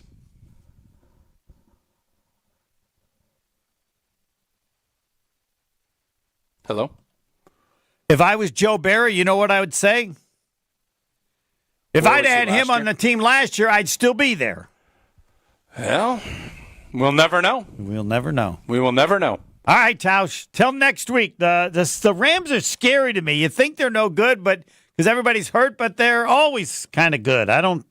Homer, they can't block. Hey, Homer. Yeah. Unless things change, they can't block anybody. All right. Stafford's good. They don't have Kupp. I don't know if Kupp will be back. They're not going to have Nakua. Green Bay's not good enough to say they're going to just beat anybody. They can't lose. But the St. Louis/LA Rams, they can't block anybody. It's going to be tough sledding for them. All right, next week. Thanks. All right, see you guys. Got people waiting in line to talk, and Gary Ellerson coming up soon as well. The Packers lose 31-29. It was almost like the game USC and Wisconsin. The Packers almost pulled a USC in the second half for the win. Next. We're back with Green Bay Game Night after this on ESPN Wisconsin and 620 WTMJ. Your chances are running out to enjoy the outdoors before winter comes. This is the time to be active. Use your body's own healing properties to revitalize your achy joints and get you real, lasting pain relief. Hey, it's ESPN Wisconsin's Brad Nortman. I'm talking about advanced regenerative medicine. Tired of arthritic pain in your knees, hips, shoulders, or back? Everybody's talking about regenerative medicine. You can enhance your joints, improve mobility, and get back to doing the stuff you love without pain and without drugs or surgery or downtime. The local medical professionals at QC QC Kinetics are experts in these amazing treatments. They are led by National Medical Director Dr. Mitchell Scheinkup, renowned in cellular research. QC Kinetics is the nation's leader in this exciting breakthrough using cellular therapies. They've got tens of thousands of satisfied patients, and the consultation is totally free. Call now to get lasting joint pain relief with the help from QC Kinetics. This is the future of medicine. Call QC Kinetics now for a free consultation. 414-285-3474. 414-285-3474. That's 414-285-3474. America is kept safe because the Army National Guard responds, protects, and supports our nation when it needs them most. The Army National Guard responds to disasters such as wildfires and floods. They protect us with missile defense, cybersecurity, and civilian support teams for chemical, biological, and radiological hazards. Be there for your community and your country. Visit NationalGuard.com to learn more about part-time service. Sponsored by the Wisconsin Army National Guard. Aired by the Wisconsin Broadcasters Association and this station. How would you like to own a jewelry store? Kessler's Diamonds is an employee-owned company. And Kessler's is growing. Are you the kind of person we're looking for? Does it make you happy to make other people happy? Are you a problem solver? Would you like to wake up every morning knowing that you're going to help a lot of people find joy today? Kessler's Diamonds is people serving people. Keep in mind that Kessler's is owned by its employees. So let me ask you this. Are you a good enough leader that you can be an owner who leads other owners? Don't worry, you don't have to know about diamonds. We can teach you about diamonds. But the people we're looking for aren't looking for a job. Did someone pop into your head just now? Do you think you might know who we're looking for? Give that person a call. Send them an email. Tell them to walk into Kessler's Diamonds and say to the person who greets them, I think I want to work here. Welcome to Kessler's. A fantastic place to buy jewelry and a wonderful place to work. For the store nearest you, visit KesslersDiamonds.com. Save big money this October at Menards. October is Fire Safety Month. From smoke and carbon monoxide alarms to fire extinguishers and more. Kidde home safety products keep your family protected in case of emergencies. Get a Kidde direct wire smoke alarm. A hardwired smoke alarm also has a AA battery backup for coverage in case of power outages. Save big at Menards and check out our weekly flyer on Menards.com for more great deals. Save big money at Menards. Hi, this is John Neo, CPA, founder of Right Choice Tax Resolution and best-selling author on how to have less stress with the IRS. April 15th has come and gone. Now the love letters from the IRS and state start coming. Those certified green envelopes seem to strike fear in the person or business that gets them. You may also be lucky enough to get a personal visit from a revenue officer if you owe a lot of money. If you get a letter or visit, contact us immediately. We can help. We don't make judgments about why you got a letter or visit. We just want to help you resolve your situation so you can get on with your life. Don't let your bank account get wiped out, your paycheck or Social Security check get cut in half with garnishments, or a lien put on your house so you can't sell it or get refinanced. The state can even put a hold on your occupational license. Make the right choice and visit rightchoicetax.us today. Schedule a free meeting so we can talk and come up with a solution to solve your situation now. If you wait, it will not go away. The first meeting is free. That's rightchoicetax.us.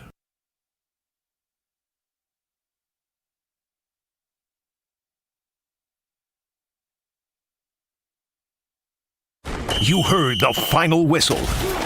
That means the postgame is ready to roll. This is Green Bay Game Night, powered by ESPN Wisconsin. Live from the Gruber Law Office's One Call That's All studios in downtown Milwaukee, alongside former Badgers and Packers running back Gary Ellerson. Here's the Emmy Award winner, Homer. And yes, the first part of the show is Mark Tauscher. Packers lose 31-29 to the Vikings after trailing 28-0 at one point. The second half of the show still has callers, of course, on the Bodo Box Wine line, 1-800-990-3776. But joined by former Badger and Packer, Tauscher's as well, Gary Ellerson, and his opening statement. What is your opening statement about this game? Gary? Well, I thought, Homer, they just got off to a slow start. The game got behind them. I thought Jeff Hafley, within a game plan, didn't know what to do with Jesse Jefferson because Jair Alexander wasn't available. I mean, he didn't know whether to blitz. Could he trust the guys in the back end? Would they blow coverages? Should I blitz? Should I not blitz? If I blitz those guys in the back end, would they give up big plays? So I thought that was a game plan in itself that had to be worked out as the game went on. And then I also felt that Jordan Love, offensively, just his accuracy wasn't there. It wasn't there when they played the Eagles in Brazil. So I thought he struggled a little bit. It could be because of his knee, because that front foot is exposed out in front of him. So maybe he was a little bit nervous about that. Receivers dropped some balls. Penalties, they got to figure that out. And once again, they still don't have an answer for Mason Crosby. And Narvison, if you think he missed 2 field goals, I mean, that pretty much cost you the game right there had he made both of those. Yeah, I have not had the Institute do a very good job at finding veteran kickers that are out there. I would assume they're going in that direction. They had Joseph. They let him go when he competed against Carlson, whose brother, by the way, I think had a 52-yarder for the Raiders. And just so you know how good kickers are, I don't even know his name because it's no longer that special. The kicker for the New England Patriots at the end of the first half, 63 yards. That used to be special. Now, Gary, you just go, yeah, nice. That's good. Yeah. Uh-huh. In order to be special now, I believe it's got to be over 70. Somebody makes one over 70, you will go, wow. Right? Got to be 7-0. Yeah, that would be a wow. 60s don't do it. 69, 68, 69, you go, huh. But 70, now we're caught. Now we're talking. Yeah. I still think 65. I mean, I don't know. What is the record? I think it's 66 or 67, somewhere in there. Yeah, but I don't know how many kickers in the NFL can kick it over 65. 66. Oh, they can all kick it. They had 10 guys. And just about everybody on the team could kick it that far. No. I think it's less than a handful that can kick it on a consistent basis at 65 yards. Oh, all right. Well, less than a handful. All right. In a game type situation. All right. Well, you talk to your peeps because it's about you've gone with a young guy with a big leg, then another young guy with a big leg. Now you need to change the other way. Carlson's still available, so if you go with the vet, he fails, you can always bring Carlson back. Yeah, you could. I don't know if that's the route that they want to take. You can't do it now. I'm not privy to any of the veterans that are out there right now to take a look at. And I'm not saying that they should not have let Mason Crosby go when they did. They just didn't have a good game plan. They botched it. I mean, they thought Carlson was going to be the guy, and he wasn't. So they messed that up. Let's see. One of the guys, free agent kickers they had listed available is the guy that just is kicking with New England. So I don't know. Is their line anywhere? They list Mason Crosby. Free agent kickers available. We're here to help the Packers. Yeah, Greg Zuerlein plays on the Jets. So, they're we're not getting much help. Randy Bullock is a veteran kicker who's available as a free agent. He played with 7 teams, including the Giants, where he made 5 of 6 field goal attempts last year. All right, well, I'm going to have to defer to somebody else. Yeah. The play of Jordan Love. That's a lot. Was it his play, or did they just drop some passes? What's your assessment of, the first half? Well, it was his play, most certainly. He just wasn't on, Homer. I mean, he was I mean, he was throwing the ball all over the place, behind players, threw a lot of low balls today. It just wasn't accurate. And I don't know if it was his knee, because sometimes guys get freaked out about their knees and trying to throw all the trash around them, and you got to get comfortable. But like I said before, I didn't think I didn't think he played that well too in Brazil against the Eagles. I just think that he still needs some time to get back. I think he'll play even better though in Los Angeles. Did you feel that he played better in the second half? Did you see enough in the second half? I did. I thought he did play better in the second half once he got warmed up, but I still think his accuracy is much to be desired right now. He could be better. Yeah, you can't turn it over as much as he is. He threw 3 interceptions today. That can't happen. Discount Liquor Twitter poll question: who do you want to be the kicker next Sunday, Narveson or Carlson?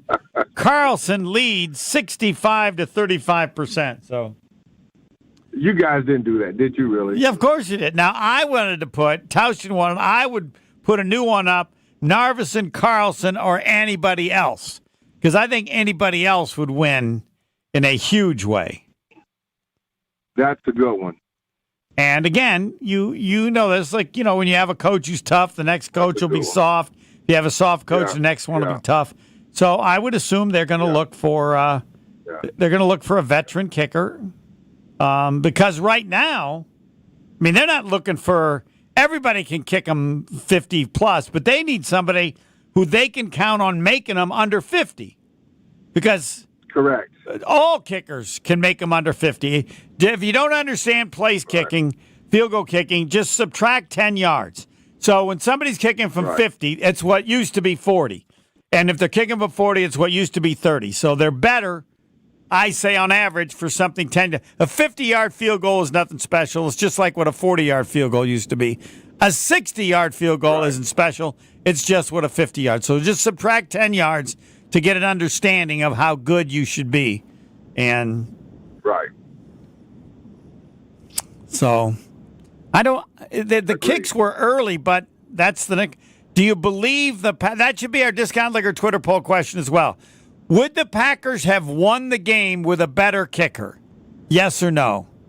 I'm not sure if I can say yes. You think they would have? Yes, absolutely. Okay. This game, yes. Yeah, well, he missed 2 field goals, right? Right. What was the score? 31-29? Correct. I'm not. Plus 29 is what? Well, if you make them both, yes, then it would have been 35-31. I'm not sure the Vikings would have played the same way had it been. So you make the 2 field goals, and now it's 28-6. Or at the end of the first half, it's 28-13. Maybe they go for 2. Packers score the goal. It's 28-21. Now the Packers are, they're literally ahead, 22. They would have been tied 28-all. Now you got a tie game with 10 minutes to go versus being down 6, where all Minnesota needed a field goal is to make it 2 scores. Correct. Would they have won the game with a better kicker? I guess I'm gonna probably say no, but I can't. I'm not sure I can defend the position. 1-800-990-3776. Are they lined up to talk to Gary as they were lined up to talk with Tausch? 1-800-990-3776. You are next.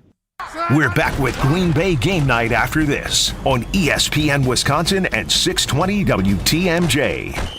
You're listening to 94.5 ESPN, WKTI and WKTI HD Milwaukee, a Good Karma Brands radio station. WTMJ's Vince Vitrano for Orthopedic Associates of Wisconsin. Injuries happen, but you don't have to play in pain or stay on the sidelines. Whether it's your kids dealing with a sports injury, college athletes, or the rest of us weekend warriors, the experts at Orthopedic Associates of Wisconsin will quickly diagnose your problem, lay out a treatment plan that works for you, and get you back in the game. They fixed my knee. My mother-in-law is back on the dance floor with a new hip. These are the experts you can trust. Visit orthowisconsin.com. Green and gold fans, it's game day. And you know what that means. Tailgating with friends and raising a glass to our favorite team. This season, fun? Make Bacardi the star of your pregame party. Whether you're mixing up a classic Bacardi and cola, refreshing Bacardi lime and soda, or a smooth spiced and cola, Bacardi is the perfect pick for game day fun. Grab a bottle and get ready to cheer on Green Bay with the best in hand. Available now at your local retailer. Live passionately, drink responsibly. Bacardi USA, Miami, Florida. Rum 40% alcohol by volume. Whether you're about to graduate high school or have been in the workforce for years, it's time to take control of your future. Welcome to Lakeland University, where you call the shots. We use our flexible learning formats to customize your degree path. In person, online, and virtual classes are all available. Lakeland University is designed around you, your goals, your schedule, your future. You can even earn up to 25% of your degree via paid work experiences. Ready to take control of your future? Let us customize an education to fit your needs. Visit lakeland.edu/ESPN to learn more. You expect Fleet Farm to have everything you need for everyday life. Well, expect everything at the best prices guaranteed, too. Automotive, pets, birding, hunting, farming, snacking, you name it. All your everyday essentials, all at the best prices guaranteed. And if you happen to find a lower price elsewhere, we'll match it. Any day, every day. Fleet Farm's got everything you need for everyday life at the best prices guaranteed. Looking for a better used car interest rate? At Ewald, we make it easy to save thousands during the used car rate reduction event. Get rates as low as 4.9% on Ewald Automotive Group's best used cars. 4.9% on over 600 vehicles at 10 locations. Increase your purchase power with a better used car from the name Milwaukee has trusted for 60 years. Don't wait. Get a better rate. Available to very well qualified customers. Up to $20,000 financed for up to 48 months. See dealer for details. Offer expires month end. Prize Picks is America's #1 daily fantasy sports app with over 5 million active members. Prize Picks is the easiest and most exciting way to play daily fantasy sports. And unlike other apps, it's just you against the numbers. All you do, pick more or less on 2 to 6 player stat projections, and you watch the winnings roll in. PrizePicks is the only real money daily fantasy platform with an injury insurance policy so that your lineups stay in play even if one of your players gets injured. If your player leaves in the first half and doesn't return, PrizePicks, your picks are still alive. PrizePicks invented the flex play, which means you can still cash out if your lineup isn't perfect. Can double your money even if one of your picks doesn't hit. Download the PrizePicks app today and you can use code WI. Get $50 instantly when you play $5. That's code WI on PrizePicks to get $50 instantly when you play $5. You don't even need to win to receive the $50 bonus. It's guaranteed. PrizePicks, run your game. Using gas to heat our homes can be dangerous, but we have the technology to transition to clean electric alternatives. My name is Matt Vespa. I'm a senior attorney at Earth Justice, and I'm going to court to fight for clean energy. Until safe, affordable clean energy is an option in every home, I will never rest. Earth Justice is a national legal nonprofit fighting to save lives, protect our climate, and strengthen our economy through the shift to zero emissions. Visit us at earthjustice.org. You're listening to Green Bay Game Night on ESPN Wisconsin at 620 WTMJ. React to the game by calling the Boda Box Wine Line, 800-990-3776. Second down, 8.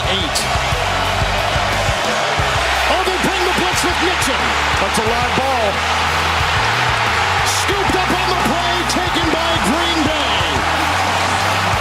Cooper got it. But on the blitz, Keyshawn Nixon showed it free.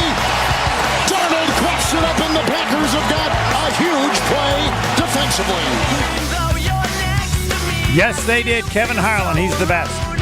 This is the Green Bay game afternoon. They say night, but it's if we do it at 3 o'clock to 6:30 or so. I mean, that's the afternoon. Homer along with former Packer and Badger Gary Ellerson. Potawatomi Sportsbook in Milwaukee has dozens of self-service kiosks and over 2,000 square foot video wall. Yeah, an over 2,000 square foot video wall. I don't care if you gamble or not. Everybody should go there and see how incredible their sportsbook is, the video wall that they have. And I'm sure they'd like you to gamble, but they've clearly decided we want to have the best place anywhere for people to watch a game, and they can decide what they want to do. Great food as well, other than watching the game. Seating for over 200, full restaurant and bar, VIP deck and more. It's a sports betting paradise. Bet above the rest. Potawatomi Sportsbook in Milwaukee. Over 2,000 square foot video wall. All right, Paul in Indiana, you're on with Gary Ellerson. Let her fly. Evening, guys. First of all, about the September record, the 2-2 start. I think that September in football has become what April and May used to be in baseball, whereas you can't win the division in September, but you can certainly lose it. So 2-2 is nothing to be afraid of, especially with the adversity they've had with Jordan Love. In fact, if you look at Belichick, his record in September, he was about a 57% winning percentage. And, of course, he got better and better. Ultimately, you got to be good after Thanksgiving. The other thing I would say on the defensive line, a lot of guys talking about the defensive line. I think that what the Packers haven't had since Clay Matthews on the defensive line is a special player that on 3rd and 10, 3rd and 8, they can make something happen one-on-one, even if you're facing a good tackle, like the Vikings have good tackles. You've got to be able to make something happen. I think everybody thought Rashawn Gary was that guy, but I'm not seeing it. And I think the Packers have given him a lot of money, and they're just not seeing the return on that. They need to find a difference maker. I don't know if it's going to be Van Ness, but they need somebody on those 3rd and longs, which was what killed them early in the game, that they can come in and you can make something happen. You need a special player, and I don't see that on their defensive line. Yeah, they got a and lot I of would good say players. the same thing about Clark. Great players, you notice them a certain number of times, or they're mentioned. Jair seems to be moving in that direction this year, but yeah. When do you hear Clark's name? Yeah, absolutely. I mean, he's been a little bit of a disappointment as well. Of course, Wyatt goes out. I was hoping to see more of Wyatt. We've heard his name more than Clark for sure. Let's see what Gary. Gary, what do you think about that? Yeah, he's right about Rashawn Gary. I think setting back was that knee injury that he had, and so last year he came back. This year, 2 years removed from that, you're supposed to be much better. But then you change the defensive system on him. Now he's got his hands in the dirt instead of standing up. So now he's got to get used to that. So I still think there's some improvement, yes, for Rashawn Gary. If you look at Kenny Clark, most certainly over the last 5 years, he's kind of been one of those guys that's been steady, but nothing to write home about. I mean, he's no Russell Maryland. He's not like who's my guy played with the Buccaneers, Homer, that was really good. Warren Sapp. He's not in that. He's not in that mold. But I think he's just a steady player. I don't disagree with our phone caller in that we just don't have right now that guy. We don't have that Clay Matthews, and most certainly I thought B.J. Raji, when he played at a high level, he was better than Kenny Clark. You know, the closest player to that, I think, is it could be Jair, but Xavier McKinney. You feel like he's going to do something.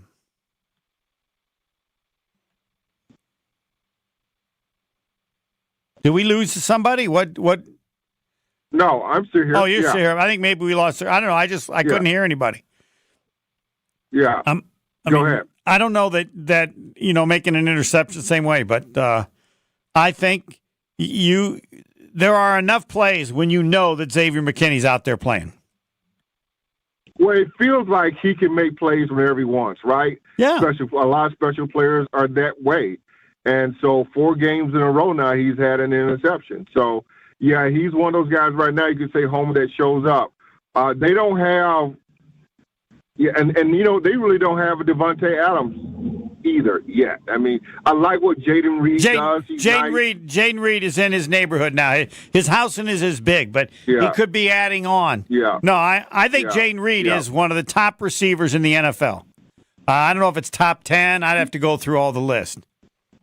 But we're not. He's not. Everything that he does is invaluable. Right. I mean, it's no longer that he's – at some point, Devontae Adams was not just Green Bay's number one. He was one of the top receivers in the league. Jaden Reed is now moving into that discussion. And I like what they have with Tucker Kraft. It feels like the offensive line should be better than what it is. But it's okay. I mean but I like for it to be a little bit better. Yeah, there seem to be times when the defensive line gets to them.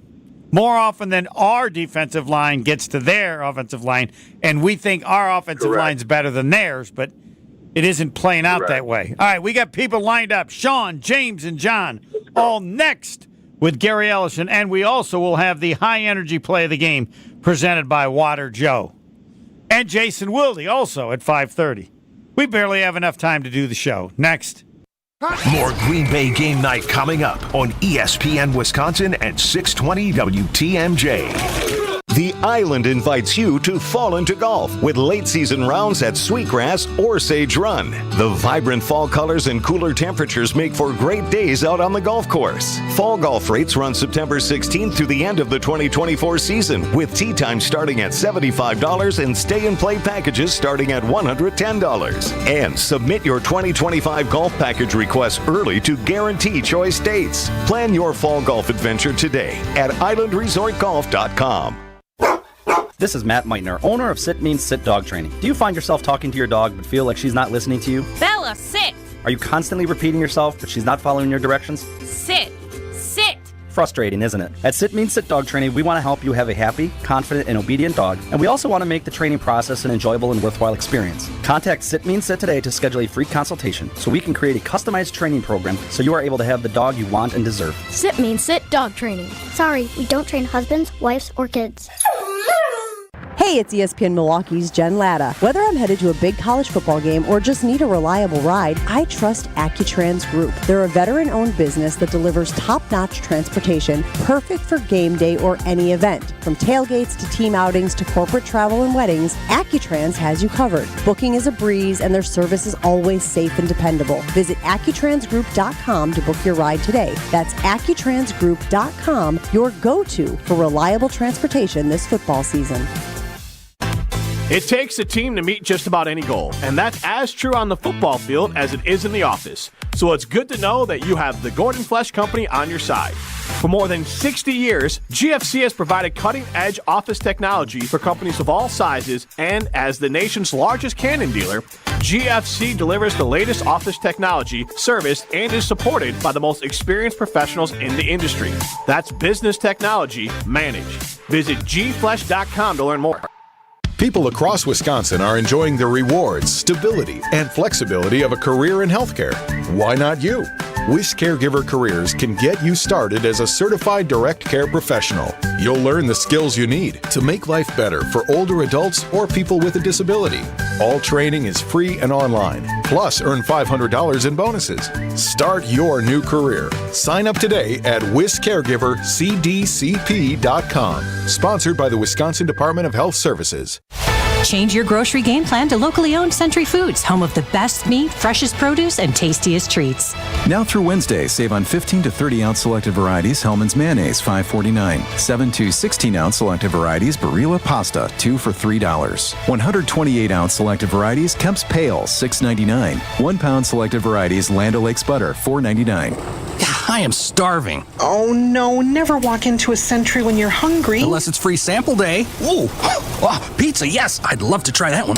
My husband thinks he can make a meal out of grocery store samples. You need to wash this down. I think I see someone handing out samples in the liquor department. Geez, can we focus on our list? What's this? It says you can win 2 tickets to Green Bay's home game against San Francisco on November 24th. Or autographed footballs, or a 4-pack of Green Bay Hall of Fame tickets. You have to enter through Century's Facebook or Instagram. I'll be entering this on my phone in the deli next to that cheese sample station. I'm shopping at Century alone next time. Enter by November 6th. Looking for that ultimate game day hangout during football season? Welcome to Magoo's on the Mound. Now open at 11 a.m. Tuesday through Sunday. With 13 TVs, you won't miss a moment of the action. Enjoy our free 100-square pool with amazing prizes and a complimentary halftime buffet. Plus, we've got great drink specials to keep you cheering. And don't forget, we offer shuttles to and from all Milwaukee baseball games. Magoo's on the Mound, where green and gold fans gather and where every game day is a win.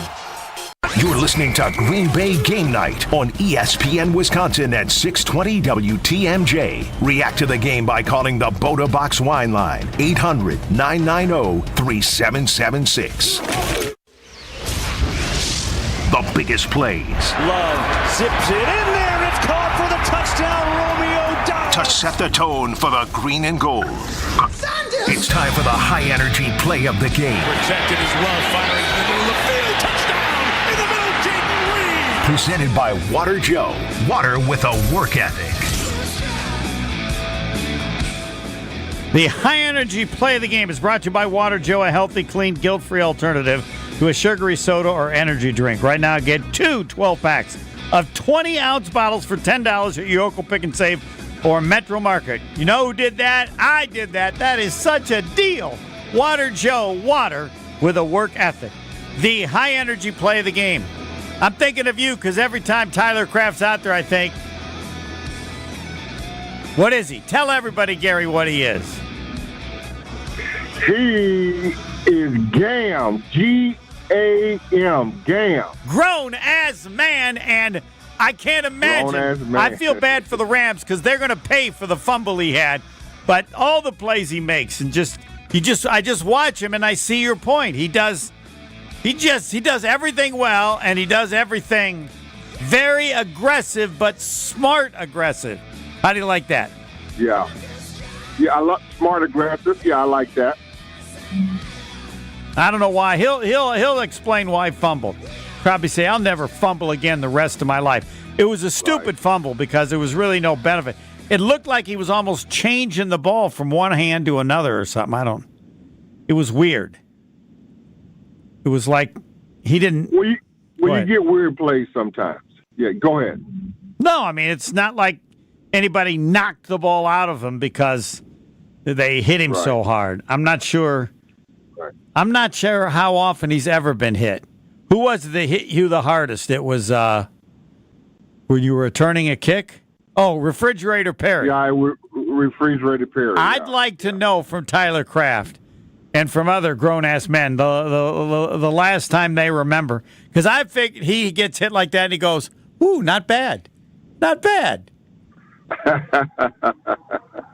Do you have a high-energy play of the game? I thought the interception by McKinney was huge because it was 28-7, and Green Bay, we thought they're going to go down and score their first possession. They didn't, and the Vikings are going right down the field. They had 2nd and 1 at the Packer 20-yard line when he made the interception right near the goal line. To me, that if they go, it gave the Packers a chance, which they then created after that. Well, I think the play that for me, Homer, that gave them some energy right before halftime was Jaden Reed because that was a cluster, right? That was a whole cluster, yes, right? We can all forget about LaFleur because they scored a touchdown anyway. Yeah, great point. Right. Yep. Right. Yeah. But when you got one of the top receivers in the NFL, just say it and you'll feel better how it sounds. When you got one of the top receivers in the NFL, that's kind of the thing that happens. Right. You can get back. He can get you back in the game, most certainly. So you're not ready to say that about Jaden Reed. Just say it once, Gary. Let me see how you feel like it sounds. Jaden Reed, one of the top receivers in the NFL. Yeah, I'm not ready. You're not ready? I'm not ready yet. Not ready to do that? No.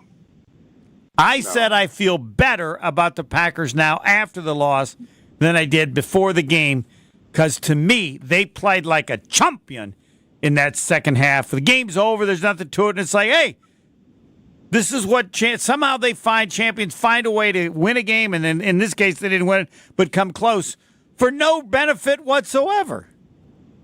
No, but I think what you feel, Homer, is this team is still an ascending team. I think you feel all is not lost. I think you still feel there's improvement, and you know that they'll get better. I mean, one of our callers called in. That's right. An ascending team, even with the loss. That's right. I'm stealing that. Exactly. Yeah. You have it. No. It's yours. I'm just going to steal it. You can have it. You can steal it. An ascending. Yeah. Even with the loss, do I still feel like the Packers are an ascending team? Yeah. And I don't have any worry about the injury to Jordan Love. I think that's done. We can move on.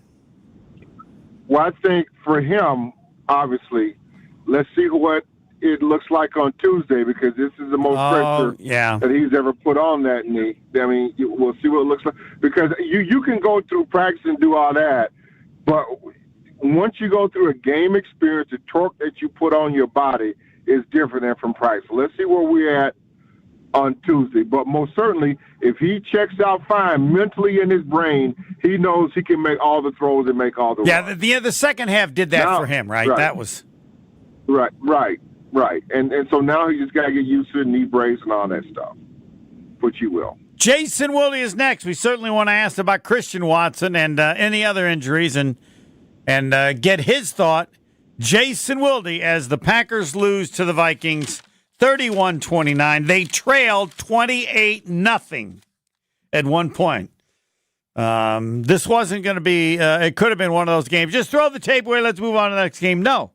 In the end, they lost by 2. And we'll see also where Jason Wilde is on the kicker. Who will be the place kicker? Have gotten no help. Usually the Institute is awesome, but apparently the Institute does not specialize in veteran place kickers. Still have had no one suggest, because you're not going to have a young kid if you're making a change. You're going to have somebody like Joseph, who unfortunately left, and who is he with? He's with the Giants. He had 5 kicks Thursday, I think. He is exactly the alternative. But when they decided to go with another kid, he departed and was picked up. Jason Wilde next. More Green Bay game night coming up on ESPN Wisconsin and 620 WTMJ. It's bird bashing season when you swoop into Potawatomi. Thursdays, you could win up to a wicked 50 grand cash in the Bird Bash Game Show. Just play with your rewards card all October for entries. All Bird Bash entries go towards a December 20th giveaway with a monstrous 300 grand in prizes. Bird Bash makes its bewitching return. Only at Potawatomi Casino Hotel, Milwaukee. Learn more at paysbig.com/birdbash. Must be 21 years old to play. Green and gold fans, it's game day. And you know what that means. Tailgating with friends and raising a glass to our favorite team. This season, make Bacardi the star of your pregame party. Whether you're mixing up a classic Bacardi and cola, refreshing Bacardi lime and soda, or a smooth spiced and cola, Bacardi is the perfect pick for game day fun. Grab a bottle and get ready to cheer on Green Bay with the best in hand. Available now at your local retailer. Live passionately, drink responsibly. Bacardi USA, Miami, Florida. Rum 40% alcohol by volume. Save big money on everything at Menards. Keep your guns, ammunition, and valuables secure with Sports Afield gun safes. We have multiple sizes available to fit your needs. The spacious interiors are fully carpeted to protect against scratches and include adjustable side shelves to suit your storage needs. Save big on Sports Afield at Menards. And check out our weekly flyer on Menards.com for more great deals. Save big money at Menards. Frank Daniels, our Madison goldsmith, has an idea. Bring him in. Hey, Rick. Hey, Sarah. Hi, Monica. It's great to see you, Frank. What's your idea? It's a new company policy. Let's hear it. You know the world-famous Kessler's warranty? If you bought it at Kessler's, it's guaranteed. It's just that simple. Even if you lose a diamond, including the center stone, we'll replace it. All maintenance is free forever. Yes, it really is that miraculous. Every time I hear that warranty, it blows my mind. I propose we have a jewelry cleaning policy that's as amazing as that warranty. What would it say? Bring us your jewelry and we'll professionally clean it. While you wait, for free. You can come in as often as you want, and we don't care where you bought your jewelry. The only thing that matters is that you want it to look amazing again. We want that too. I vote yes. I vote yes. I vote yes. The motion carries. Congratulations, Frank. Your idea is now company policy. For the location of the Kesslers nearest you, visit KesslersDiamonds.com. Is your business looking for localized banking solutions and a strategic partner? Fifth Third Bank has been looking forward to the future and helping businesses shape what's next for 165 years, and for the last 15 here in Milwaukee. They offer industry-specific expertise, local decision-making capabilities, and extensive experience to help navigate the complexities of a constantly changing business market environment. With your business in mind, commercial banking value only Fifth Third can deliver. Fifth Third Bank, National Association, custom solutions built around your goals, member FDIC.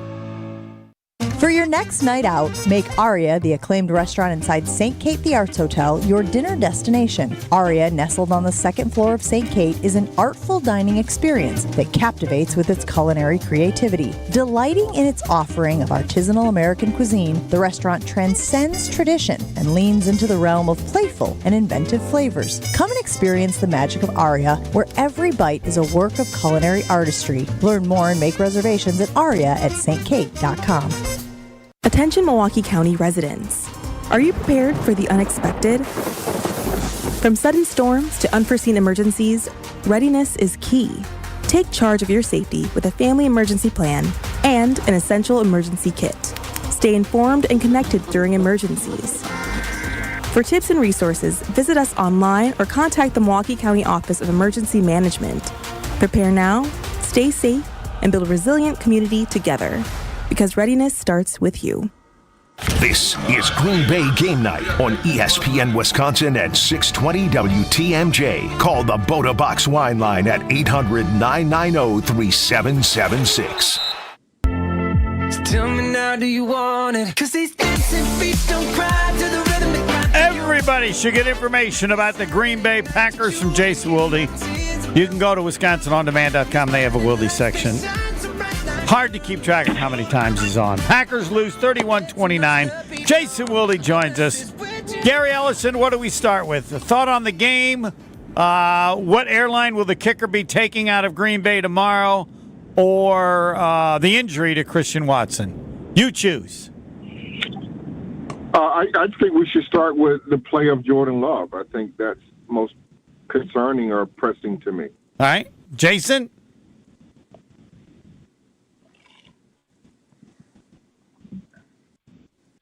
Jason must not be able to hear us.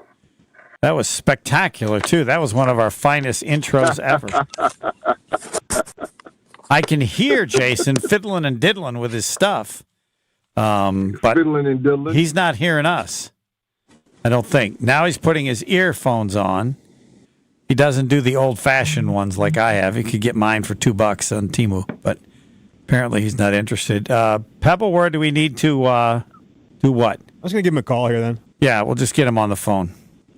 Because we'll have our drive of the game presented by Boucher Automotive. Maybe Jason can help, as the Institute has failed terribly on any veteran kicker. Because I believe we got to go there too. Yeah, I think they've gone with young kicker, then they replaced the young kicker with another young kicker, and he's not getting the job done. So still young. So I don't know who else is out there, a veteran that could help. So we're experts in everything except for that. And I have not seen. Did you see anything regarding Christian Watson? It was. I heard it just was an ankle sprain. Okay, which is good because that looked like one of those weird situations where it could be tough. It could be. Pebble, how are we doing with Jason? Yeah, I'm trying to get online here on BMix again. Just be patient, Homer. What? No, I can't be. No. I know. I know you. You real radio guys. No, this is not New Richmond, Wisconsin. This is not New Richmond, Wisconsin. This didn't happen in New Richmond, Wisconsin. We would just get on the phone and you'd get somebody on. So I'll calm down. You real radio guys. You real radio guys. You lose your mind. Hey, you do. No, you get irritated when people put root beer in their car and expect it to go. Yes, no, you just put gas. This is not that complicated. This is simple. All right. This is basic. But now we have Jason because I can see he's smiling so he can hear what we're saying. Yes, Jason, good evening. No, he still can't hear us. Nope. Didn't help. Didn't even help to get mad. All right, we'll take a break. Yeah, what you get mad about? Take a break. This cannot happen. We could call him on the phone. Stop okay? it. No, it's not fair to the people listening. Jason Wilde, of all the things we do on this show, Gary, you would agree. Jason Wilde's at the top. He's top of the food chain. Oh, always. Yeah. He's always. Yes. Yeah, I'm looking at him, and we can't talk to him. And I checked. This is not. But let me just tell you something. Yes. You keep your calm, and people will never know. It's almost like the duck that's in the water. He's frantically paddling like crazy underneath the water, but you don't know that he is because he's so calm. Hold on. You're 100% right. You're 100% right. Take two. Yes. I have believed in that theory often as well. And I need to take that again. Yes, Jason was on assignment. Yes, he is now available to answer any of the questions that we have. And, Gary, you said the one you'd like to know first from Jason is how he evaluated the performance of Jordan Love, right? There it is. All right. Jason is now available. Jason, take it away. All right. You need to calm down as I did. Gary gave me the correct answer, and it was a shortcoming to not have thought that way from the very beginning. Go ahead, Jason. Yeah, it was definitely a shortcoming, although you're huge in New Richmond still. So a couple things. I mean, first of all, I thought he was inaccurate early, and I thought Jordan was very honest about that, whereas Matt LaFleur was a little reluctant to come right out and say that. I thought it was pretty obvious. I thought it really looked to me like a lot of his throws were low. He said himself that his ball placement was not where it needed to be, which I don't know about you, but I expected that. That didn't come as a surprise to me. Like, he hadn't played in 3 weeks. He obviously, I did ask him later about practice, and he said he ramped up his work as the week went on last week, but that means he still didn't take, obviously, the full complement of reps that he would have taken under normal circumstances with his knee. So, practice is valuable. I mean, whether you're Jordan Love or Sidney Wilde playing volleyball, like, it matters for everybody. And so him not practicing, I thought that it looked like he was rusty. He also made some bad decisions, right? He would acknowledge the third interception. He gave Dontavion Wicks a go route. They did not pick up the zero blitz, and he threw it up. He should know better than that. And, one of the great things, and look, I enjoyed almost every minute of my time covering Aaron Rodgers. But one of his shortcomings, in my opinion, was that he was very, very reluctant to ever say, I got to play better, or I didn't play well today, or whatever it was. And I thought Jordan Love owned his performance today, a day when he threw more passes, completed more passes, threw for more yards, and threw more touchdown passes than he ever had in his career in a game. Those meant nothing because he didn't play well. And I thought that was interesting that he owned that. I did think he played much better in the second half. It looked like he was much more comfortable. I told him as he was walking out, because he always gives me a hard time, because I admitted to him once that I'm a helicopter parent, which you already knew. And I said I was kind of a helicopter beat writer, too. I said, I was a little worried about you after that second quarter run where the dude landed on his leg at the end of it. And he said, yeah, I was worried, too. So I think this is I understand it's not a win in the standings. And I understand fans being frustrated. I totally get all that. I'm not saying that this is a moral victory, but he didn't more seriously damage his knee. He got the rust off and looked pretty good during the second half. And it's a really long season. And so while you're a Packers fan and you're like, dang it, it should be 3-1 and in a 3-way tie potentially, depending upon what happens to the Lions tomorrow night. But there's plenty of season left. So while getting in a 28-0 hole is definitely not positive, as Mike McCarthy would say, I hope folks aren't freaking too much out about how this played out. I never saw a play in which I worried about his leg or that he seemed to.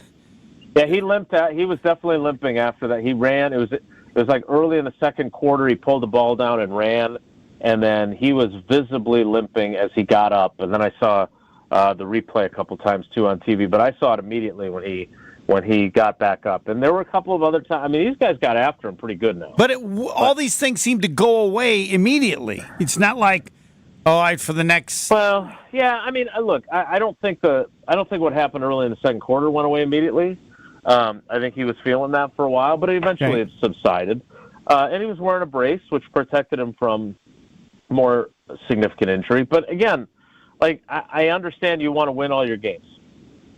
I totally get that. And I don't believe that, I knew we were joking about it on our walk down from the press box. We knew Matt LaFleur was going to play how proud I am of our team. We didn't quit. We didn't give up. And good. That's what coaches always say when they come back from a deficit. But, I didn't think their defense played very well today. I'm still not quite sure what they're doing at running back, because Matt LaFleur basically admitted that Josh Jacobs' pass protection wasn't good enough. And that's why they were playing Emmanuel Wilson as much as they were, which came as a surprise to me, because that other guy that was playing in purple today was a three-down back who could certainly protect. But I don't know. I just don't think that this is – I don't want to say it's not a big deal, because losing a division game is not good. But I don't know if it's as cataclysmic as maybe it felt, especially when they were down 28-0. Gary, anything at the top of your list for Jason? Christian Watson. We mentioned Watson. And we didn't ask him about what airline the kicker's going to be taking out of town tomorrow. Yeah, I don't think. I mean, he may be driving, but I don't think he's flying anywhere. I really don't. They're going to keep him? I think so. What would he have to do to lose his job? Yeah, I don't want to speculate on that, but he was, if you count the miss, which did not count on the stat sheet, last week, right, when he missed the 48-yarder, and in my opinion, it was a bogus call that let him get away with it. He had missed at least one kick in each of the first three games, which, as I said to Rich Bisaccia, that was what frustrated you guys with Anders. And he said, well, Anders started the season, he didn't miss a kick. I said, yeah, but in 10 of the last 12 games, he always missed one kick. And you can't live like that. And that's what Braden has done. And I've got a great working relationship with Rich. I like him. But he reacted like I was being completely unreasonable to suggest that they cannot afford to have their kicker miss one kick a game, just like Anders Carlson had last year, given the stakes. Would it be reasonable to ask him if he thinks he cost him the game? Well, I think Braden Narveson feels like he cost him the game. As he said, we lost by 2, and I missed 2 field goals. I've got to own that. It also seems like, and again, I got to go back and look at all of them now, but it also seems like every miss he has, he misses right. Like, it seems like he's, I don't know what your golf game looks like. I know what, yours does, Homer, but Gary, I don't know where your golf game is at, but, you got guys that always slice, you got guys that always hook. It appears that his is more of just a fade that he doesn't want going wide right. Do we have a veteran kicker out there? Our institute has failed. I mean, if the guy hadn't been picked up by the Giants, I assume he'd be the kicker. Yeah, Greg Joseph made 5 field goals with no misses for the Giants on Thursday night. The Giants' problem isn't their kicker, clearly. It's the fact that they can't get in the end zone. But, look, I think anybody – and I said this about Narveson when they – claimed him. Is he any better than the guys that you had in camp necessarily, right? Like, I don't know if he is. No, the answer was it doesn't appear it, and now the answer is no. Yeah, in fact, Narveson, the other guy, Anders made some earlier in the year before he started missing. This guy's never made some. I mean, he was 9 of 11 going in. Today, obviously, he misses 2, so now he's got 4 misses in 4 games, 5 if you count the one wiped out by the penalty. That's not good enough, and I don't think anybody thinks it's good enough. But, again, LaFleur and Bisaccia don't make the final decision. The guy who admitted that he is not patient with kickers or specialists makes the decision. And LaFleur made the decision at the end of the first half to go on a 4th and 10 rather than to give him a chance to make a field goal. Well, weren't they 28-0 at that point? Yeah, but I understand, but 28-3 doesn't help you a whole heck of a lot, and it's a pretty long field goal in that spot. No, it's not. It was under 50 yards. That's not a long field goal anymore. Okay, well, I but think anyway, when you're down by that much, you need more than 3 points. Okay. So If he had made one of the previous two, would they? Well, then they wouldn't have been that far behind. All right, Christian Watson. Yeah, sprained ankle, high ankle sprain. I'm going to guess. Those aren't good. Bent back, and that is less than ideal. Correct. So I think they're happy that it was not worse than that. But at the same time, yeah, that's not great. It's here's a guy who finally stays healthy, goes into the season healthy, who, by no fault of his own, right? I mean, the fact that he's barely been productive. I think he has 5 catches for 80 yards. That's mostly because Malik Willis was playing, right? I mean, he had that first game against Indianapolis where he played 41 snaps and never even had the ball thrown his direction. So, finally he's healthy. He's in position to be the guy that the Packers envisioned him being, and then he gets bent back hard on that play on the interception. So, I don't know how long he's going to be, but Dontavion, I know, and I say this cautiously because I know that I was pro Dontavion Wicks. You can't drop the ball as much as he did. And then he was kind of looking like my old buddy Antonio Freeman, body catching after that because he didn't want to drop anymore. But I still think and LaFleur even said it, I still think he's a super talented dude. And if Watson is out for a while, he's capable of being a very good receiver. It's clear that Jaden Reed is their best receiver. I think we can probably stop who's the number one conversation. No, he's now going into among the elite wide receivers in the league. He needs to be given consideration. Yeah, I mean, he was terrific again today. I loved what he did after LaFleur's penalty in an effort to kind of get the crowd into it after the touchdown. Those are kind of the intangibles that you want in players, and I really like that about him. But my point is that I'm not willing to write off Dontavion Wicks. You can't drop the ball that much. He deserves every bit of criticism he gets for that. But I don't have a huge problem saying if Christian Watson's not available next week, that they're still pretty good at wide receiver with Jaden Reed, Romeo Doubs, Dontavion Wicks, and Bo Melton as their top 4. Gary, sorry to interrupt, but I do that with everybody else. Go ahead. Yeah, I know you do. I'm used to that. I've been knowing you for 35 years. The Jeff Hafley's defense, everybody's trying to figure out what it is, what it isn't.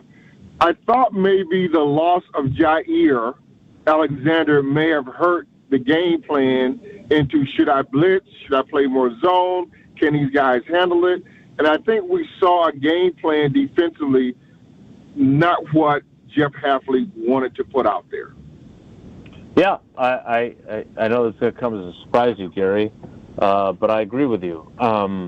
Because look, LaFleur flat out said it. Because I thought that there was some confusion, and I didn't do a great job of articulating it this morning on Green Bay game day pregame. But if you look at how the week played out, and then I asked LaFleur about it, and he confirmed that this was the case. So Jair starts the week on the injury report as limited with a quadriceps injury. Then he practices on Thursday. He's also listed as limited.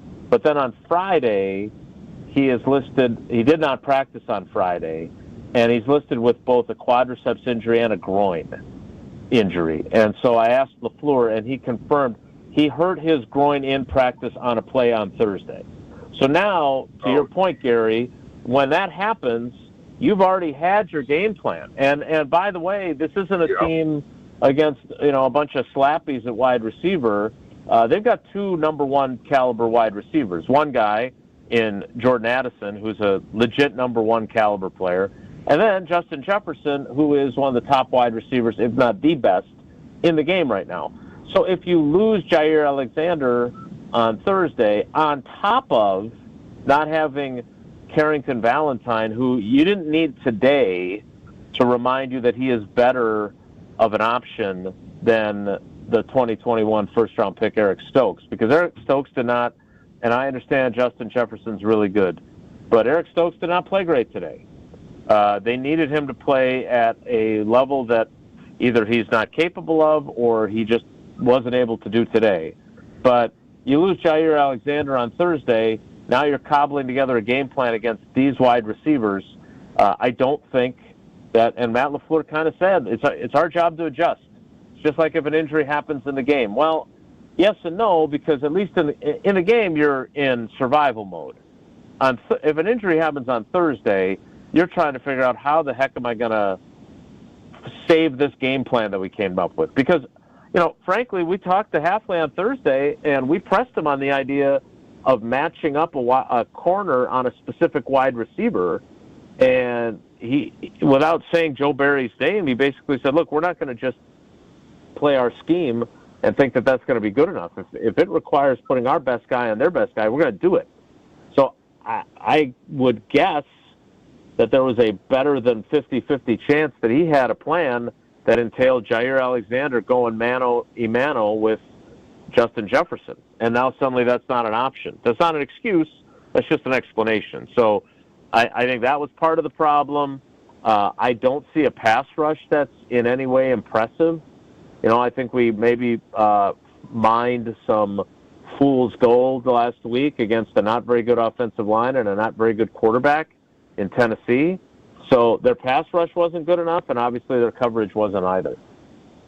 All right, I think we have taken care of our injury report. The post-game injury report is presented by Orthopedic Associates of Wisconsin. There is a difference. Visit orthowisconsin.com for more information. And now it is the Boucher Automotive drive of the game. There were a lot of them in the fourth quarter, right? Yes. There were none. They were close, and there's 10 minutes to go in the game. The understanding of how quickly they got rid of this deficit will never be remembered, but should be.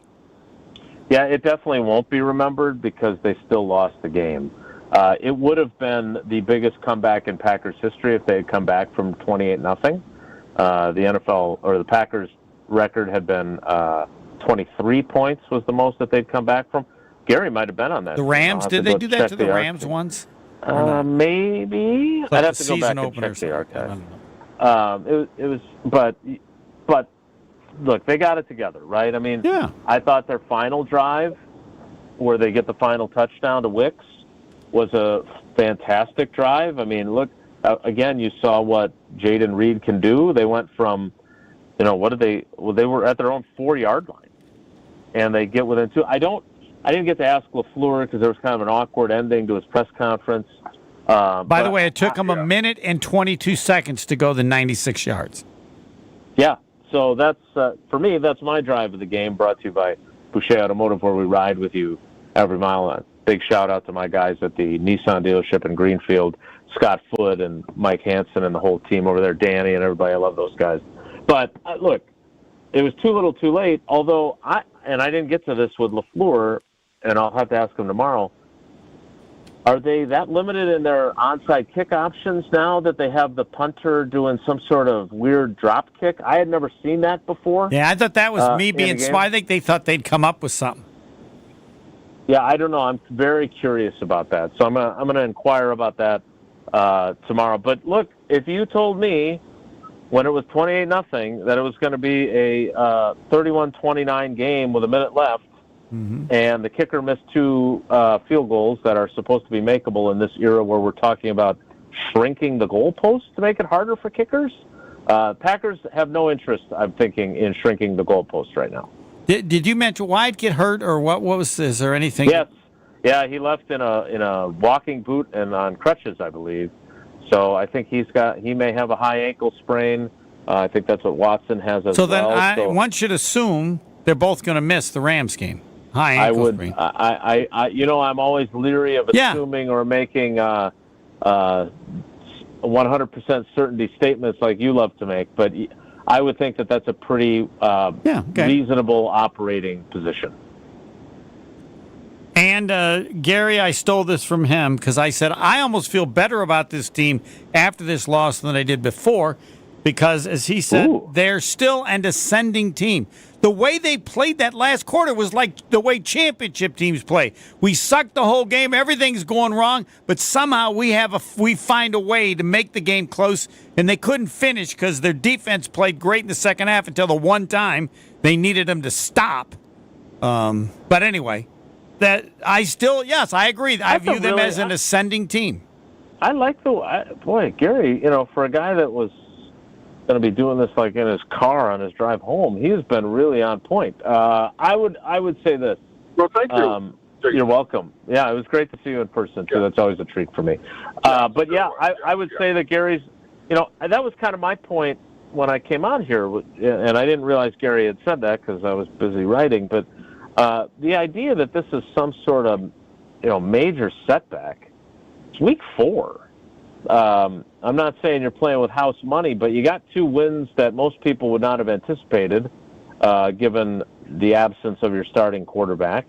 And today, this again, not to be a loser's mentality guy, but if your kicker does his job, or if Jair Alexander plays, you probably win the game.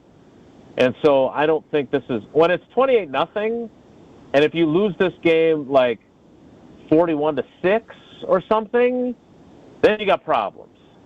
But I would argue, I think in fairness, without being Mary Sunshine here, I do think in fairness we have to at least acknowledge that, the Vikings clearly took their foot off the gas, and they did not play defense the same way, playing with that kind of a lead as they had for the first half of the game.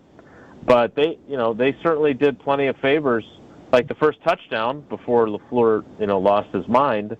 All set up by a 70-some yard punt that gets muffed. And so the Vikings let them back in it. They had their chance to really throttle them, and they failed to do it. But doesn't change anything. They're 2-2. I think that's not a bad place to be, given everything they've gone through in the first 4 games. And I agree with Gary.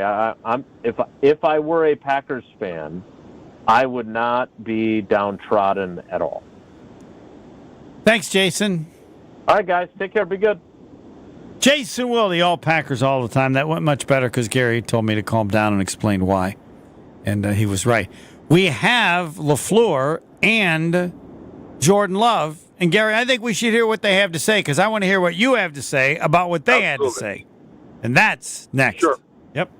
We're back with Green Bay Game Night after this on ESPN Wisconsin and 620 WTMJ.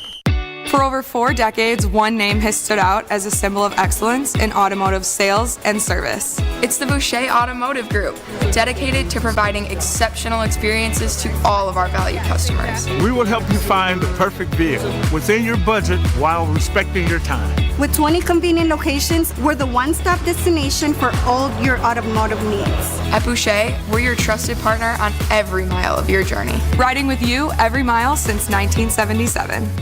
The Island invites you to fall into golf with late-season rounds at Sweetgrass or Sage Run. The vibrant fall colors and cooler temperatures make for great days out on the golf course. Fall golf rates run September 16th through the end of the 2024 season, with tee time starting at $75 and stay-and-play packages starting at $110. And submit your 2025 golf package request early to guarantee choice dates. Plan your fall golf adventure today at islandresortgolf.com.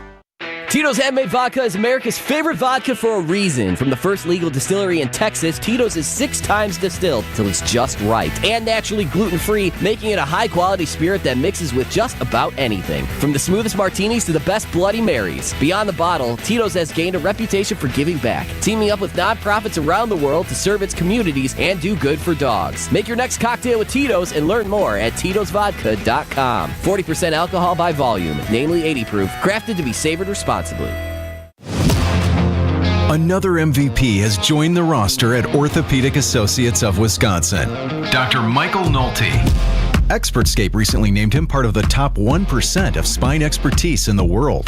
Dr. Nolte has published over 50 peer-reviewed articles in leading scientific journals and authored more than 100 national presentations. They added this MVP specialist for orthopedic, neurosurgical, and spine care because at Orthopedic Associates of Wisconsin, there is a difference.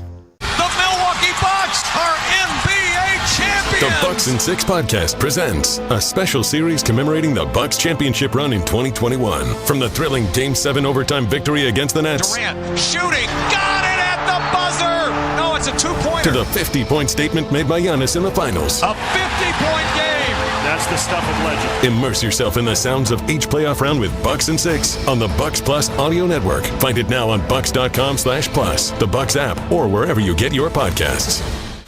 Change your grocery game plan to locally owned Century Foods, home of the best meat, freshest produce, and tastiest treats. Now through Wednesday, save on 15 to 30-ounce selected varieties Hellmann's mayonnaise, $5.49. 7 to 16-ounce selected varieties Barilla pasta, 2 for $3. 128-ounce selected varieties Kemp's Pale, $6.99. 1 pound selected varieties Land O'Lakes butter, $4.99. I am starving. Oh no, never walk into a Century when you're hungry. Unless it's free sample day. Ooh, pizza, yes. I'd love to try that one. My husband thinks he can make a meal out of grocery store samples. Need to wash this down. I think I see someone handing out samples in the liquor department. Geez, can we focus on our list? What's this?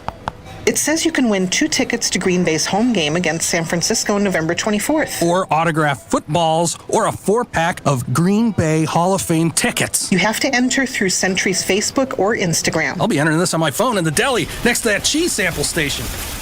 I'm shopping at Century alone next time. Enter by November 6th. Junior achievement is where dreams take flight.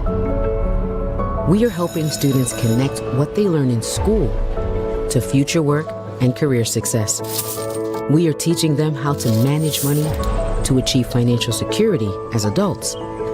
And we are showing them that starting a business also means changing lives and communities. However, we can't do it alone. Find out how you can help. Tune in to KBN every day at 2 o'clock. Kyle Brust and Nortman. 94.5 ESPN is WKTI and WKTI HD, Milwaukee. A locally owned Good Karma brand station. You're listening to Green Bay Game Night on ESPN Wisconsin at 620 WTMJ.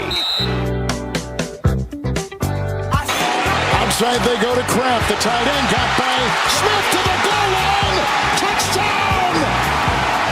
Tucker Kraft! Kevin Harlan is the best. And is now, Gary, I think let's hear from Matt LaFleur, and then I want to hear you on Matt LaFleur. They did a really good job in terms of being able to get out on us 28-0. So there was a lot of critical mistakes that we made. Not all, obviously, by the players. I'm absolutely embarrassed that I got unsportsmanlike. And when you expect composure from your team, and then you're doing that, that's a bad look. So I think we all can be better. Myself, number one, at the forefront of that. So, this is a humbling league at times, and credit to them. They did more than we did to win the game, and we got to bounce back from it. We got to learn from it and get better. Matt, I understand what you're saying there, but one, did you get an explanation as to why they didn't apparently hear you or react when you were trying to call the timeout? You could see on the replay calling it, and did Vinovich acknowledge that while you might have... I was too demonstrative, so... I mean, because I didn't like cuss at the official or anything like that, but he said I was too demonstrative, so that's what he called. Your frustration, your demonstrative reaction was based on the line judge not responding? Yeah, I don't really get into that. I don't know. I was trying to call timeout. I didn't think they saw me, so it is what it is. They made the call. They made the call. I think Jordan's accuracy got better as it went along, and did he struggle a little bit early in that area, did you think? I don't know. I got to go back and watch it all, to be honest with you. That's a pretty good unit on that side of the ball. They do a good job of giving you some tough looks and then bailing out of there. I thought for the most part in the first half, they played a lot of soft zone, a lot of soft coverage, and unfortunately we just didn't get enough completions. But I did think he looked, as the game went, it seemed to me that he looked more and more comfortable. We made more explosive plays, which is tough to do when a team's sitting back in two shell. But I think there is a lot of good lessons that come out of every game. It's just unfortunate when you're on the other side of it with a loss. You'd like to obviously learn your lessons when you win, but I'm super proud of our guys' effort. Like, that is one thing. These guys battled. It's interesting when you're down 28-0, like how you're going to respond. And I think you saw the character of our locker room today in terms of just how guys went out and competed, because it's not like the second half started out that great either. I want to say we went 3 and out to start the second half. But our guys kept competing, kept battling, and for that, I'm super proud of the guys. I think, we just got to clean some stuff up and take advantage of some opportunities that we didn't. You had such a good play calling rhythm the last couple of weeks. Was getting behind the big issue this week, or do you think early on that Jordan struggles and whatever else might have contributed to the slower start offensively? Yeah, we had a good first drive, going down there and missing a field goal, and it's not like at any point in time I didn't feel like we couldn't move the ball.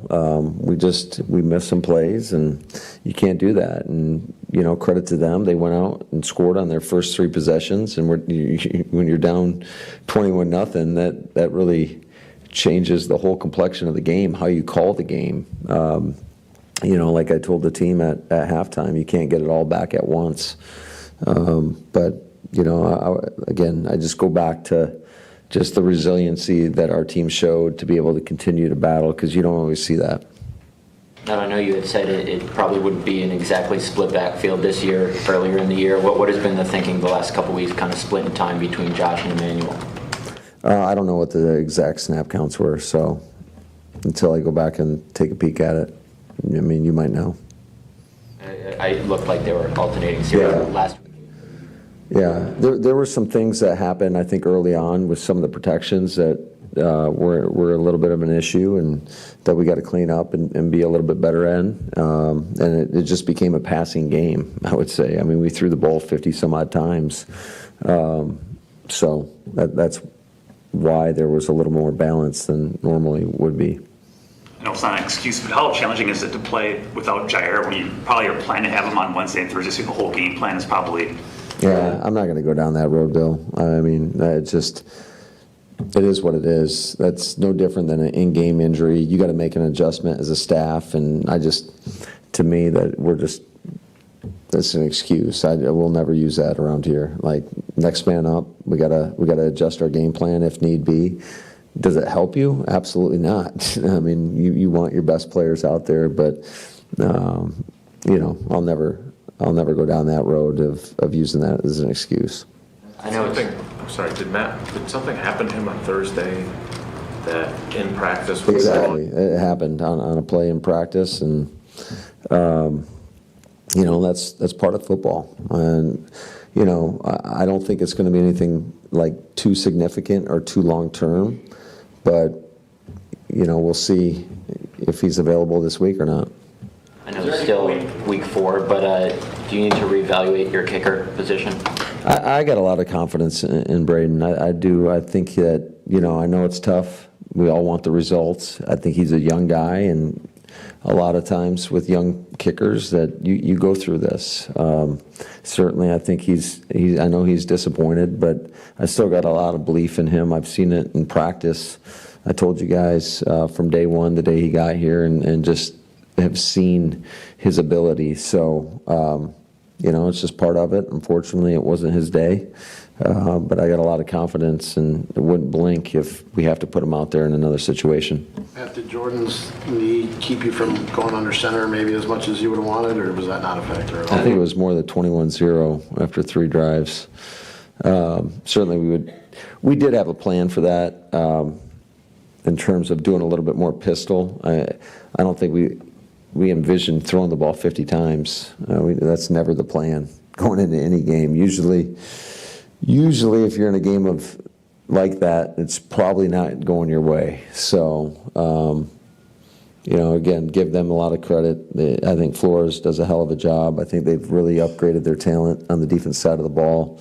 Those guys do a really good job of reading what you're doing and defending your concepts. And ultimately, it took us too long to adjust to it and to have any sustained drives to, that accumulated in points. Whenever you considered when the risk outweighing the reward with keeping Jordan out there in that first No. What do you think of his toughness that he did show? I mean, obviously, clearly, there was some pain at some point. Yeah, I think he's a hell of a competitor. We got a lot of trust, belief, and faith in him, and I love how he battles. And I think that's one of the things that you absolutely love about him is just his composure. It's just he's never too high, never too low, and he just keeps competing and he keeps battling. And so I'm super proud of his effort. Wicks had a couple drops. Did you think it was important to go back to him because you guys went back to him after that just because you're going to need him for the rest of the game and as the season goes on? Yeah, I think he's he's a really talented player, and I think you guys can all see that. I think sometimes you have some of those moments. I just think it all comes back down to, the consistency which you show on a daily basis and making sure that you're doing everything in your power. And I got a lot of faith in him and in not only him as a person, but his ability. And I was proud of how he responded as well. I thought he showed some mental toughness to be able to continue on and made some plays down the stretch. The interception where he threw it up to Wicks on first down, would you have liked to see him take a sack since it was first down, or were you fine with that decision? Well, yeah, it just, again, they give you a lot of, obviously, I'm not fine with that. We never want to just throw a ball up, like that. But I do think he believes in and has faith in our receivers. Unfortunately, they got a defensive backfield that has really good ball skills. And so, obviously we got fooled by the look. They brought an all-out pressure. Harrison Smith was coming up untouched off the edge. And, he threw one up. Typically in that situation, the play calls for an out route. He gave him a go route, which is fine. I mean, we give him that autonomy, and sometimes you're going to be right, and sometimes you're going to be wrong. Unfortunately, in that instance, he was wrong. Did the X-rays show anything concerning on Christian? Not that I know of. I haven't talked to any of our medical people. I have talked to Christian, and he told me that he thought it was just a sprain. Defensively, what went wrong in the first half, and then the byproduct of what did you do better in the second half to get back in the game? A lot went wrong in the first half, obviously, when they score on their first three possessions. It was tough because I thought early on we had some opportunities. I think it was 3rd and 14, and they hit a high cross for an explosive gain. They caught us. They did a good job. They got a man zone tell, saw we were man coverage, got to the man beater, and they got us there. And then we had an opportunity too. I believe it was on that first drive where Sam gets flushed, and we got to make that play. We make that play, who knows what happens. Two more, please. Matt, if I missed it, I apologize. The end of the first half sequence where you ended up getting the penalty. Yeah, I already talked about it. That's good. Thank you. Thanks, guys. All right, Gary Ellison. This again is Green Bay game afternoon game night. Your thoughts on the comments of Matt LaFleur? Anything jump out? Well, let me just say this, I don't know if I said this to you before. I've said it on so many shows because I work so many shows. But I think when you play Jordan Love man to man, he's very decisive. Last year, Brian Flores blitzed the hell out of him in the Dome in Minnesota. He ate him up. I saw some things last year when a lot of teams played him zone. He was a tick or two slower in zone reads than he was man-to-man. And you heard him talk about the too high shell, which means that they probably have to run the football more, which probably means that they're playing some sort of zone, which slows down the process of now you're trying to find guys running through zones to hit a player, and you got to be on the same page and those types of things. So I thought they were interesting. And it feels like maybe Emmanuel Wilson is the third down back, and Josh Jacobs is the first and second down back? Because he blocks better, or what's? Well, maybe he blocks better, or maybe a better receiver out of the backfield. Both would make LaFleur do that, even though they're paying Jacobs a ton of money. Correct. Because that's what it would take for me. If I'm the head paying this kind of money, I'm gonna. I don't care who. I'm gonna play somebody that can do. If he does both of those things much better than Jacobs, it's the end of the discussion. Right. But, right. So I mean, Josh Jacobs still can be effective in his role, and now you see EW. Now he has a role as well. So maybe that's trending towards that, trying to find these guys' roles within the offense. And not that I'm the same, but I would be doing that also to entice Jacobs to get better in one of those two areas, so that in the future I use him more in that situation than I am now. And my guess is it's blocking. The three. Right. You become the 3-down back. I don't know what it is. He's still going to play Wilson a certain amount of time, right? He's still going to play Wilson a certain amount of times. But he's playing him more now, I say, because the blocking, and you can't, especially in this game, I'm playing with quarterback who's not 100%. I can't have a guy back there who's not blocking well. So that would also tell me it may change as Jordan Love gets better. And Jordan Love is next. Stay right here. Green Bay Game Night will be right back on ESPN Wisconsin at 620 WTMJ. It's bird bashing season when you swoop into Potawatomi. Thursdays, you could win up to a wicked 50 grand cash in the Bird Bash Game Show. Just play with your rewards card all October for entries. All Bird Bash entries go towards a December 20th giveaway with a monstrous 300 grand in prizes. Bird Bash makes its bewitching return. Only at Potawatomi Casino Hotel, Milwaukee. Learn more at paysbig.com/birdbash. Must be 21 years old to play. If you want to win at tailgating, you need to Boatify your beverage choice. Boaty Wine is the ultimate addition to your tailgate party. This premium wine comes in an eco-friendly box, fitting perfectly in your cooler or trunk. And there's no heavy glass or corkscrew to deal with.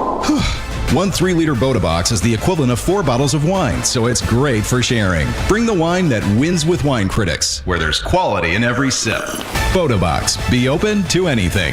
Please drink responsibly. Must be 21 or older. Boaty Box Vineyards, Manteca, California. Calling all green and gold fans. Ditch the stress and ride in style to Green Bay with the Milwaukee Broadhouse. With round-trip rides starting at $85 per person to every home game, you can enjoy all you can drink on the bus. No need to worry about traffic or parking. Milwaukee Broadhouse even has a private restroom on board. Upgrade your experience with an all-you-can-eat and drink tailgate package for $30 more. Don't miss out. Secure your seat now at MilwaukeeBroadhouse.com. Let's make every game day legendary.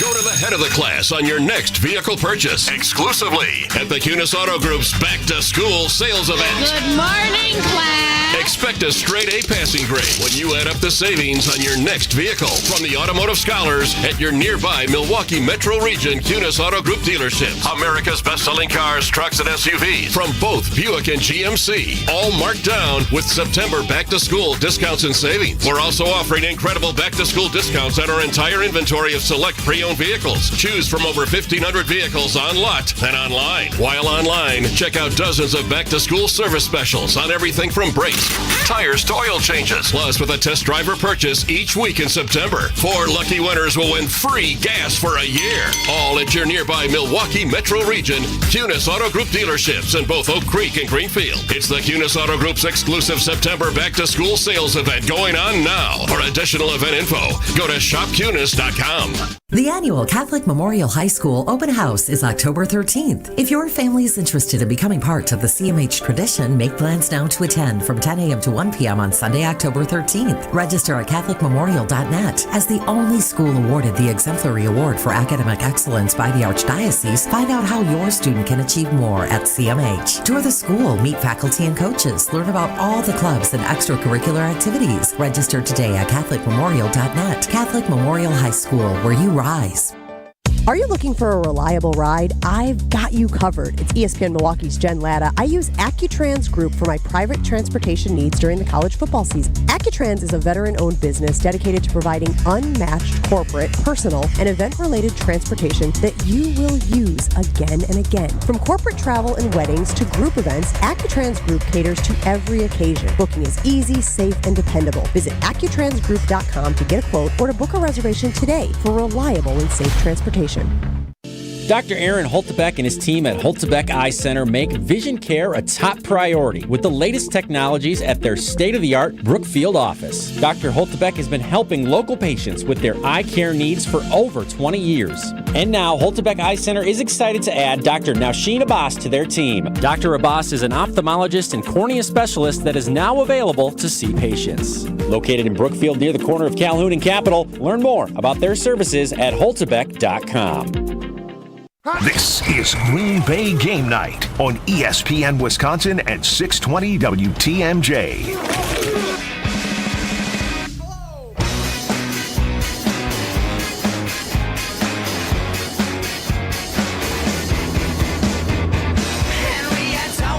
As Gary Ocean says, even with the loss 31-29 of the Vikings, the Packers are an ascending team, which means I, feel a little bit better about them even after the loss than I did before the game. Jordan Love played. Now let's see and hear what Jordan Love has to say.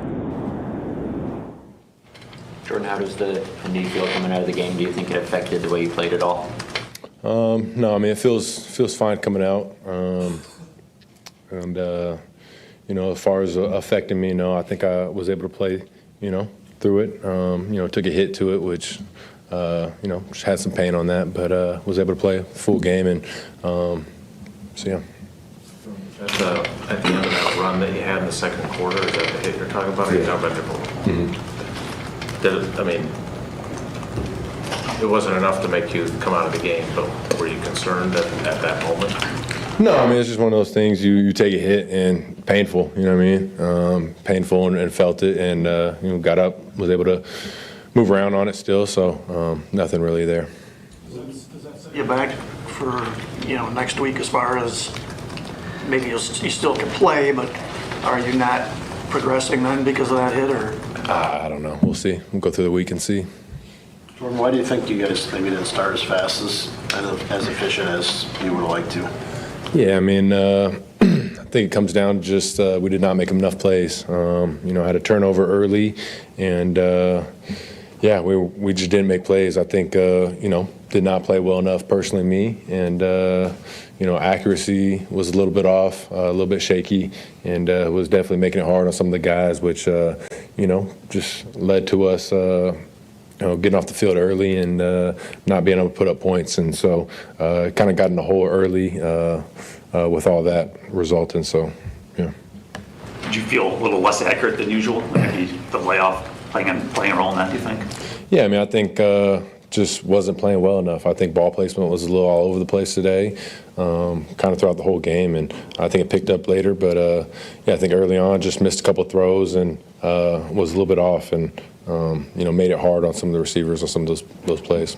The second interception, were you going for Luke or Romeo on that one? I was throwing it to Romeo on that one. Yeah. First one with Christian, did the guy just make a good play and jump in front of him? Is that what happened?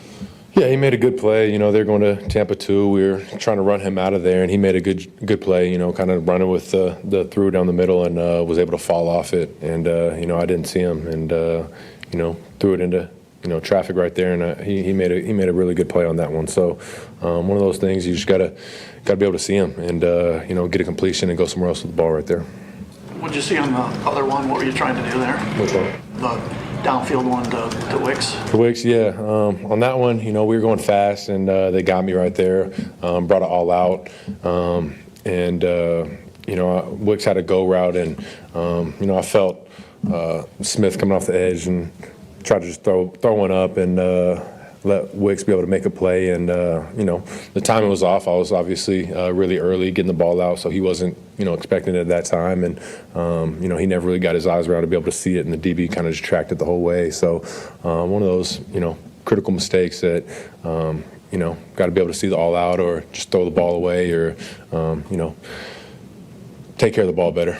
And the one that, Christian, you said you didn't see the guy. Do you think is that possibly rust? Whereas if you had been playing a bunch, that's an easier see for you, or do you think that had anything? No, I mean, I think they made that guy made a really good play. It's Tampa 2. He's running with the through route, and he fell off it at the right time. And, I'm trying to high-low the nickel in that instance. And, he made a really good play. There was a lot of talk about how well they disguise their defenses. How do you think you as an offense or you as the quarterback handled that part of it? Yeah, no, they definitely do a really good job. Give them a lot of credit. Like you said, they disguise. They do a lot of different coverages, and we weren't able to take advantage of that. And we weren't able to make them pay for some of that stuff early, and just didn't make enough plays. I think there's definitely holes in the defense. There's completions out there, and I wasn't able to find them early on, and that kind of put ourselves in a hole. But they do a good job on defense. Did you kind of feel more comfortable, more yourself, feeling like your timing got a little better as the game was going on, kind of adjusting some of that stuff at all? Maybe in fourth quarter or anything like that. Did you just feel a little more like yourself? Yeah, I think we made some pretty good adjustments throughout the game in the second half to take advantage of what they're doing better. And, it just came down to making plays in that second half, and I think we did a really good job of that. I think we, fought the whole game and started making plays later, but just too little too late. Didn't make enough early on and didn't take advantage early on. Do you think you're going to have to deal with a knee issue for the rest of the year? I hope not. I hope it'll, continue to heal and get better. But at this moment, it's definitely something that's there, and it's one of those things. It's football. We play a physical sport, and there's injuries, and you got to fight through some stuff. How limited was your mobility? I didn't think it was that limited. I didn't take off and make too many runs. I had a couple scrambling, moving around in the pocket, but I felt fine moving around. Jordan, I know you value the importance of practice. So how much were you able to do? Like, you talk about being inaccurate. Like, how much work did you actually get this week in practice? All the reps in 11-on-11 or just a few, or how did it work? Yeah, so early on I was a little bit more limited, working my way back in, but throughout the week I picked up and got more and more reps, and I don't think that, obviously being out for 2 weeks, plays a part in that, but at the end of the day I got plenty of reps this week at practice to kind of knock some of that rust off, and it just comes down to being able to go out there in the game and execute.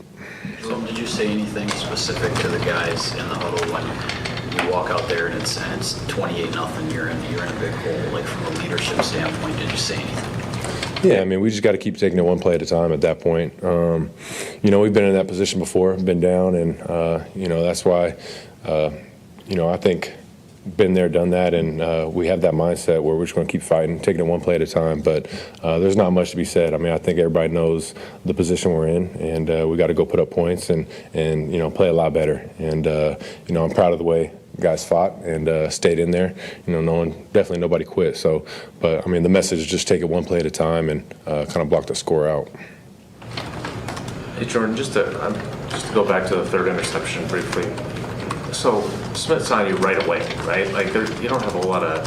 So you throw it up. What are you just supposed to take the sack then? Because it doesn't look like you have a whole lot of time to throw it somewhere else to get rid of it either, right? Or no? Yeah, it's just. It was tough. It was a tough situation. The play we had on, we didn't really have any quick, hot answers. And, I signaled Wicks a go route. And it's one of those things, we're going up tempo. So I wasn't able to use cadence and pick it up. But, they did a good job all game. They had everybody up on line of scrimmage and dropped out of there for the most part. And that was one time they brought it. So credit to them for that play in that instance. But, as a quarterback, you just got to be able to see that and get to a quicker route or have some better options and just signal a different play out. But in that instance, I could just throw the ball away, throw it out of bounds, and live to fight another day. After Matt got his penalty, you obviously hit Jaden for the touchdown, and he's really fired up. Did you feel like maybe that was going to be a tipping point to get you guys going? I know what you did in the fourth quarter, but even didn't start the second half the way you probably wanted to either. Yeah, no, it definitely fired us up. I mean, just getting points, we were struggling for so much in that game early on, and to just be able to get that first touchdown, it fires the guys up, and something that we just got to keep building on. But, yeah, I mean, the way we started the second half, coming out of that first drive and not being able to go down and put up points was disappointing. But there's just so much stuff out there that so many mistakes and just missed ops that we had and just not executing at a high level where there's just a lot of plays out there that we left on the field. And just, like I said before, it wasn't good enough early on, but that touchdown was a big play for sure. Two more. It seemed like you and Dontavian Wicks couldn't get on the same page early. What gave you the confidence to keep going back to him as the game went on? Yeah, I mean, a lot of it was just me. I was making it really hard on him for a lot of those catches. But I mean, as a quarterback, I'm always, I have that confidence in those guys and that trust with all my guys that, we all make mistakes. It's not going to be perfect, but the ball's going to keep coming to you. I mean, we all got to be able to go out there and overcome, lack of execution early and continue to make plays. So those guys all know the ball's going to keep coming to them. Last year, you guys were kind of behind the 8 ball when you were at 3-6, I think. So does that give you some ease of mind here that you're 2 games behind, but it's early that you guys can kind of fight your way out of it? Yeah, definitely. I mean, it's definitely still early. It sucks. It sucks not going out there and performing the way we want to, and having a game where it finishes a 2-point game where if we just do some different things early on and make some of those plays, it's a different ball game. So it sucks. But like you said, we start off in a hole last year as well. So it's one of those things. We're going to come back next week and keep working and, learn, watch the tape, grow from this game. And, we'll see these guys again later on in the year. So just learn from it and keep going. But it's definitely a long season. And, I definitely like where we're at as a team. We didn't make plays, but the playmakers we have and the, team we have, I definitely like where we're at. Thanks, Jordan. Thank you, guys. There you have it, Jordan Love, Gary Ellerson. Will he ever say anything that becomes headlines? I say no. Well, I mean, he tells the truth. He's honest. I mean, he said I wasn't accurate. I don't know if you ever get Aaron Rodgers to ever say anything like that. I mean, to me, that's headline worthy. And that I need to get better. We all know that. And that's why I say this is an ascending team. Because Brian Flores did some stuff to him that he's never seen before that caught him off guard, and he's only going to get better from it. We forget that this is his second year being a starter in the NFL. He's still wet behind the ears, Homer. He still doesn't know what he doesn't know yet. Really? Really. A lot of people forget that. This is not Aaron Rodgers like he's in his 25th year where he's seen it all. This is this young man's second season as a starter. How long does it take before you feel like you know it? Well, I mean, I don't know how long it takes, but I know most certainly it takes more than one season. All right. Is it just things they show you or your memory of everything? Yeah, and then your reaction time to it. And it will be like a learned reaction. Oh, yeah, I seen that. Boom. And you're doing that in the moment. It's just reaction time. A tick or two here and there is a big difference in the NFL. Reaction time. All right. Or pre-snap read. Right. Or pre-snap read. I already know what you are doing before you do it. I don't know that he'll ever. He's there. I don't think he's all the way there yet as a quarterback in the NFL. I think he's getting there, but I don't think he's seen enough of it yet to do all that. I just don't know when he can do that, if he'll ever actually tell us. But yeah, you'll know because he'll say it. Oh, all right. You won't hear in the press conference. Well, yeah, they got me on that one. Oh. You're hearing the press conference. I seen that before. I knew what they were going to do, so that's why I told him to do this. Okay. Gary Ellerson has said already earlier today, still the Packers an ascending team. But what are his final thoughts? What are his final words going to be next? More Green Bay Game Night coming up on ESPN Wisconsin at 620 WTMJ. For over 4 decades, one name has stood out as a symbol of excellence in automotive sales and service. It's the Boucher Automotive Group, dedicated to providing exceptional experiences to all of our valued customers. We will help you find the perfect vehicle within your budget while respecting your time. With 20 convenient locations, we're the one-stop destination for all your automotive needs. At Boucher, we're your trusted partner on every mile of your journey, riding with you every mile since 1977. The Island invites you to fall into golf with late-season rounds at Sweetgrass or Sage Run. The vibrant fall colors and cooler temperatures make for great days out on the golf course. Fall golf rates run September 16th through the end of the 2024 season, with tee time starting at $75 and stay-and-play packages starting at $110. And submit your 2025 golf package request early to guarantee choice dates. Plan your fall golf adventure today at islandresortgolf.com.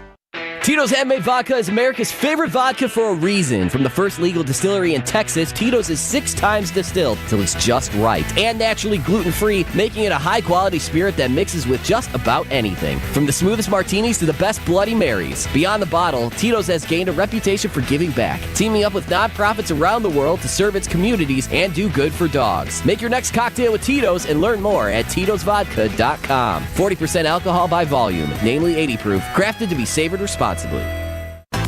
It takes a team to meet just about any goal, and that's as true on the football field as it is in the office. So it's good to know that you have the Gordon Flesh Company on your side. For more than 60 years, GFC has provided cutting-edge office technology for companies of all sizes, and as the nation's largest Canon dealer, GFC delivers the latest office technology, serviced, and is supported by the most experienced professionals in the industry. That's business technology managed. Visit gflesh.com to learn more. It's time for the Ortho ASAP Minute from Orthopedic Associates of Wisconsin. Dr. Sam Steiner is joining me. How important is it that actual surgery is viewed as a last option? The way we always want to treat people is try and do something least invasive to get people where they want to be. And in some cases, that means talking to them, setting them up with a therapist, explaining what they have going on. And in other cases, if it comes to it, then yes, it means operating on them. When you're dealing with very active people, how do you help them handle the entire process of recovery? The hardest part with some patients is explain to them that even though you feel great, you do have to have a period where you lay off. You adhere to precautions and protocol. But I think when you take a person, you have them do the least invasive procedure. That's what we want to do, is we want to be forefront, cutting edge, doing the least invasive possible to get people back onto a protocol that gets them back into the activity they want to do the fastest. The Ortho ASAP Minute is sponsored by Orthopedic Associates of Wisconsin. There is a difference. Hi, this is John Neal, CPA and founder of the Neal Group. Do you wake up every day raring to go? Or do you dread waking up and worrying about if you're going to make payroll, how to pay your vendors, where to find customers, and how to collect the cash you are owed? Do you know how much cash you need to run your business? Are your books current and up to date to give you that information? If you answered no to any of these questions, we can help. We work with our clients to develop systems and procedures to improve their business and give them the information they need to know where their business is now and where it is going in the future. Where do you want to be in 1, 3, or 5 years? Out of debt? Retired? Not working 60 hours a week? Don't wait. Start on the path to less stress, more cash in your pocket, and no more sleepless nights. Visit nealgroup.net today to book a meeting. We can talk over Zoom, the phone, in our office, or your place of business. Yes, we make house calls. Don't wait any longer. Visit nealgroup.net. That's NEAL group.net. You're listening to Green Bay Game Night on ESPN Wisconsin at 620 WTMJ.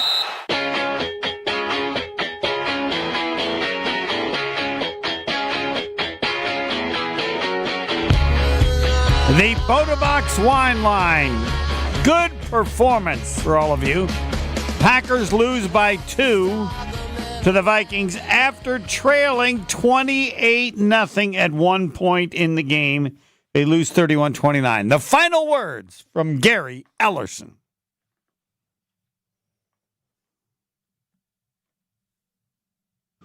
You have to be thankful that you're 2-2.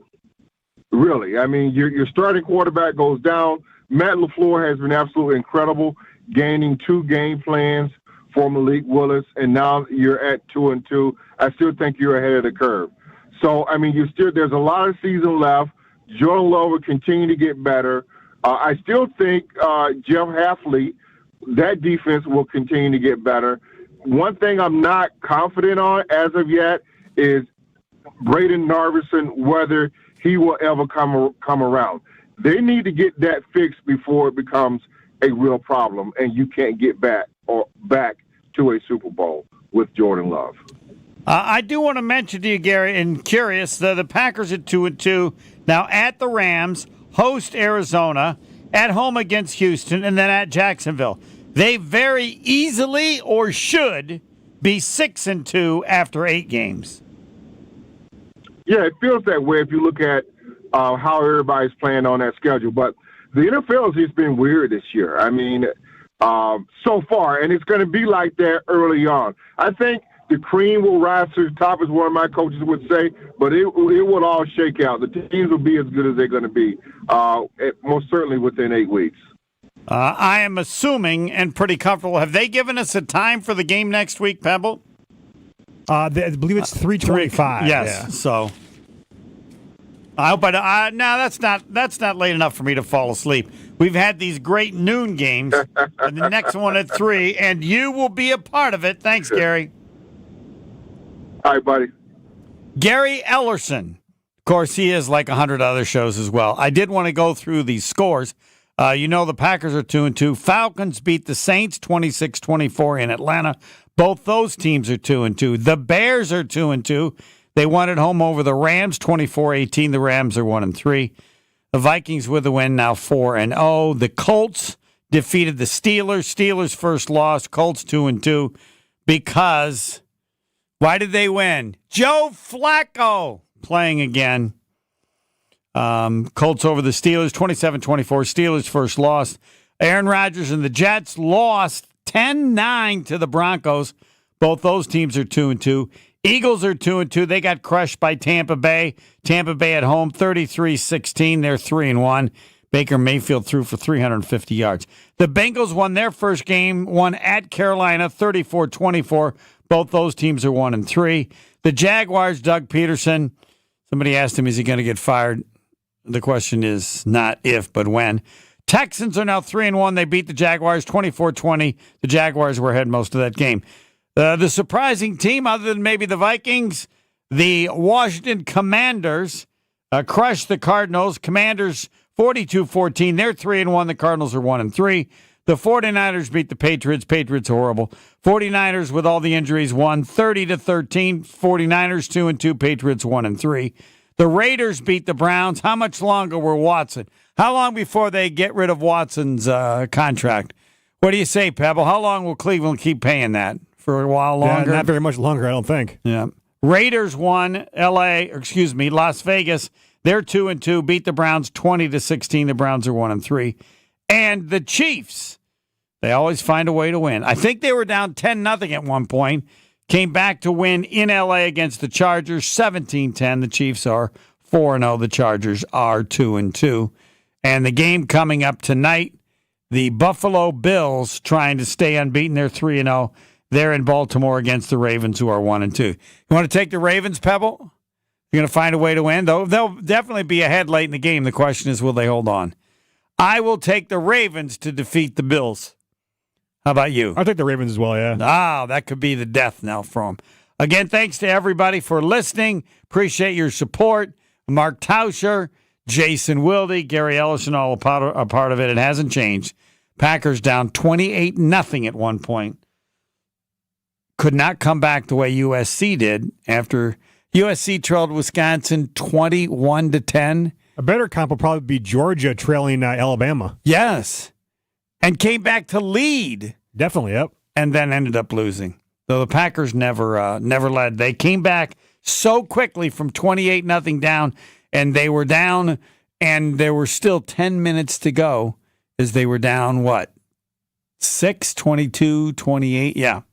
Unfortunately, the next time, and for the first time in the second half, Minnesota moved the ball well. Their lead got to 9, and Packers didn't have really much of a chance.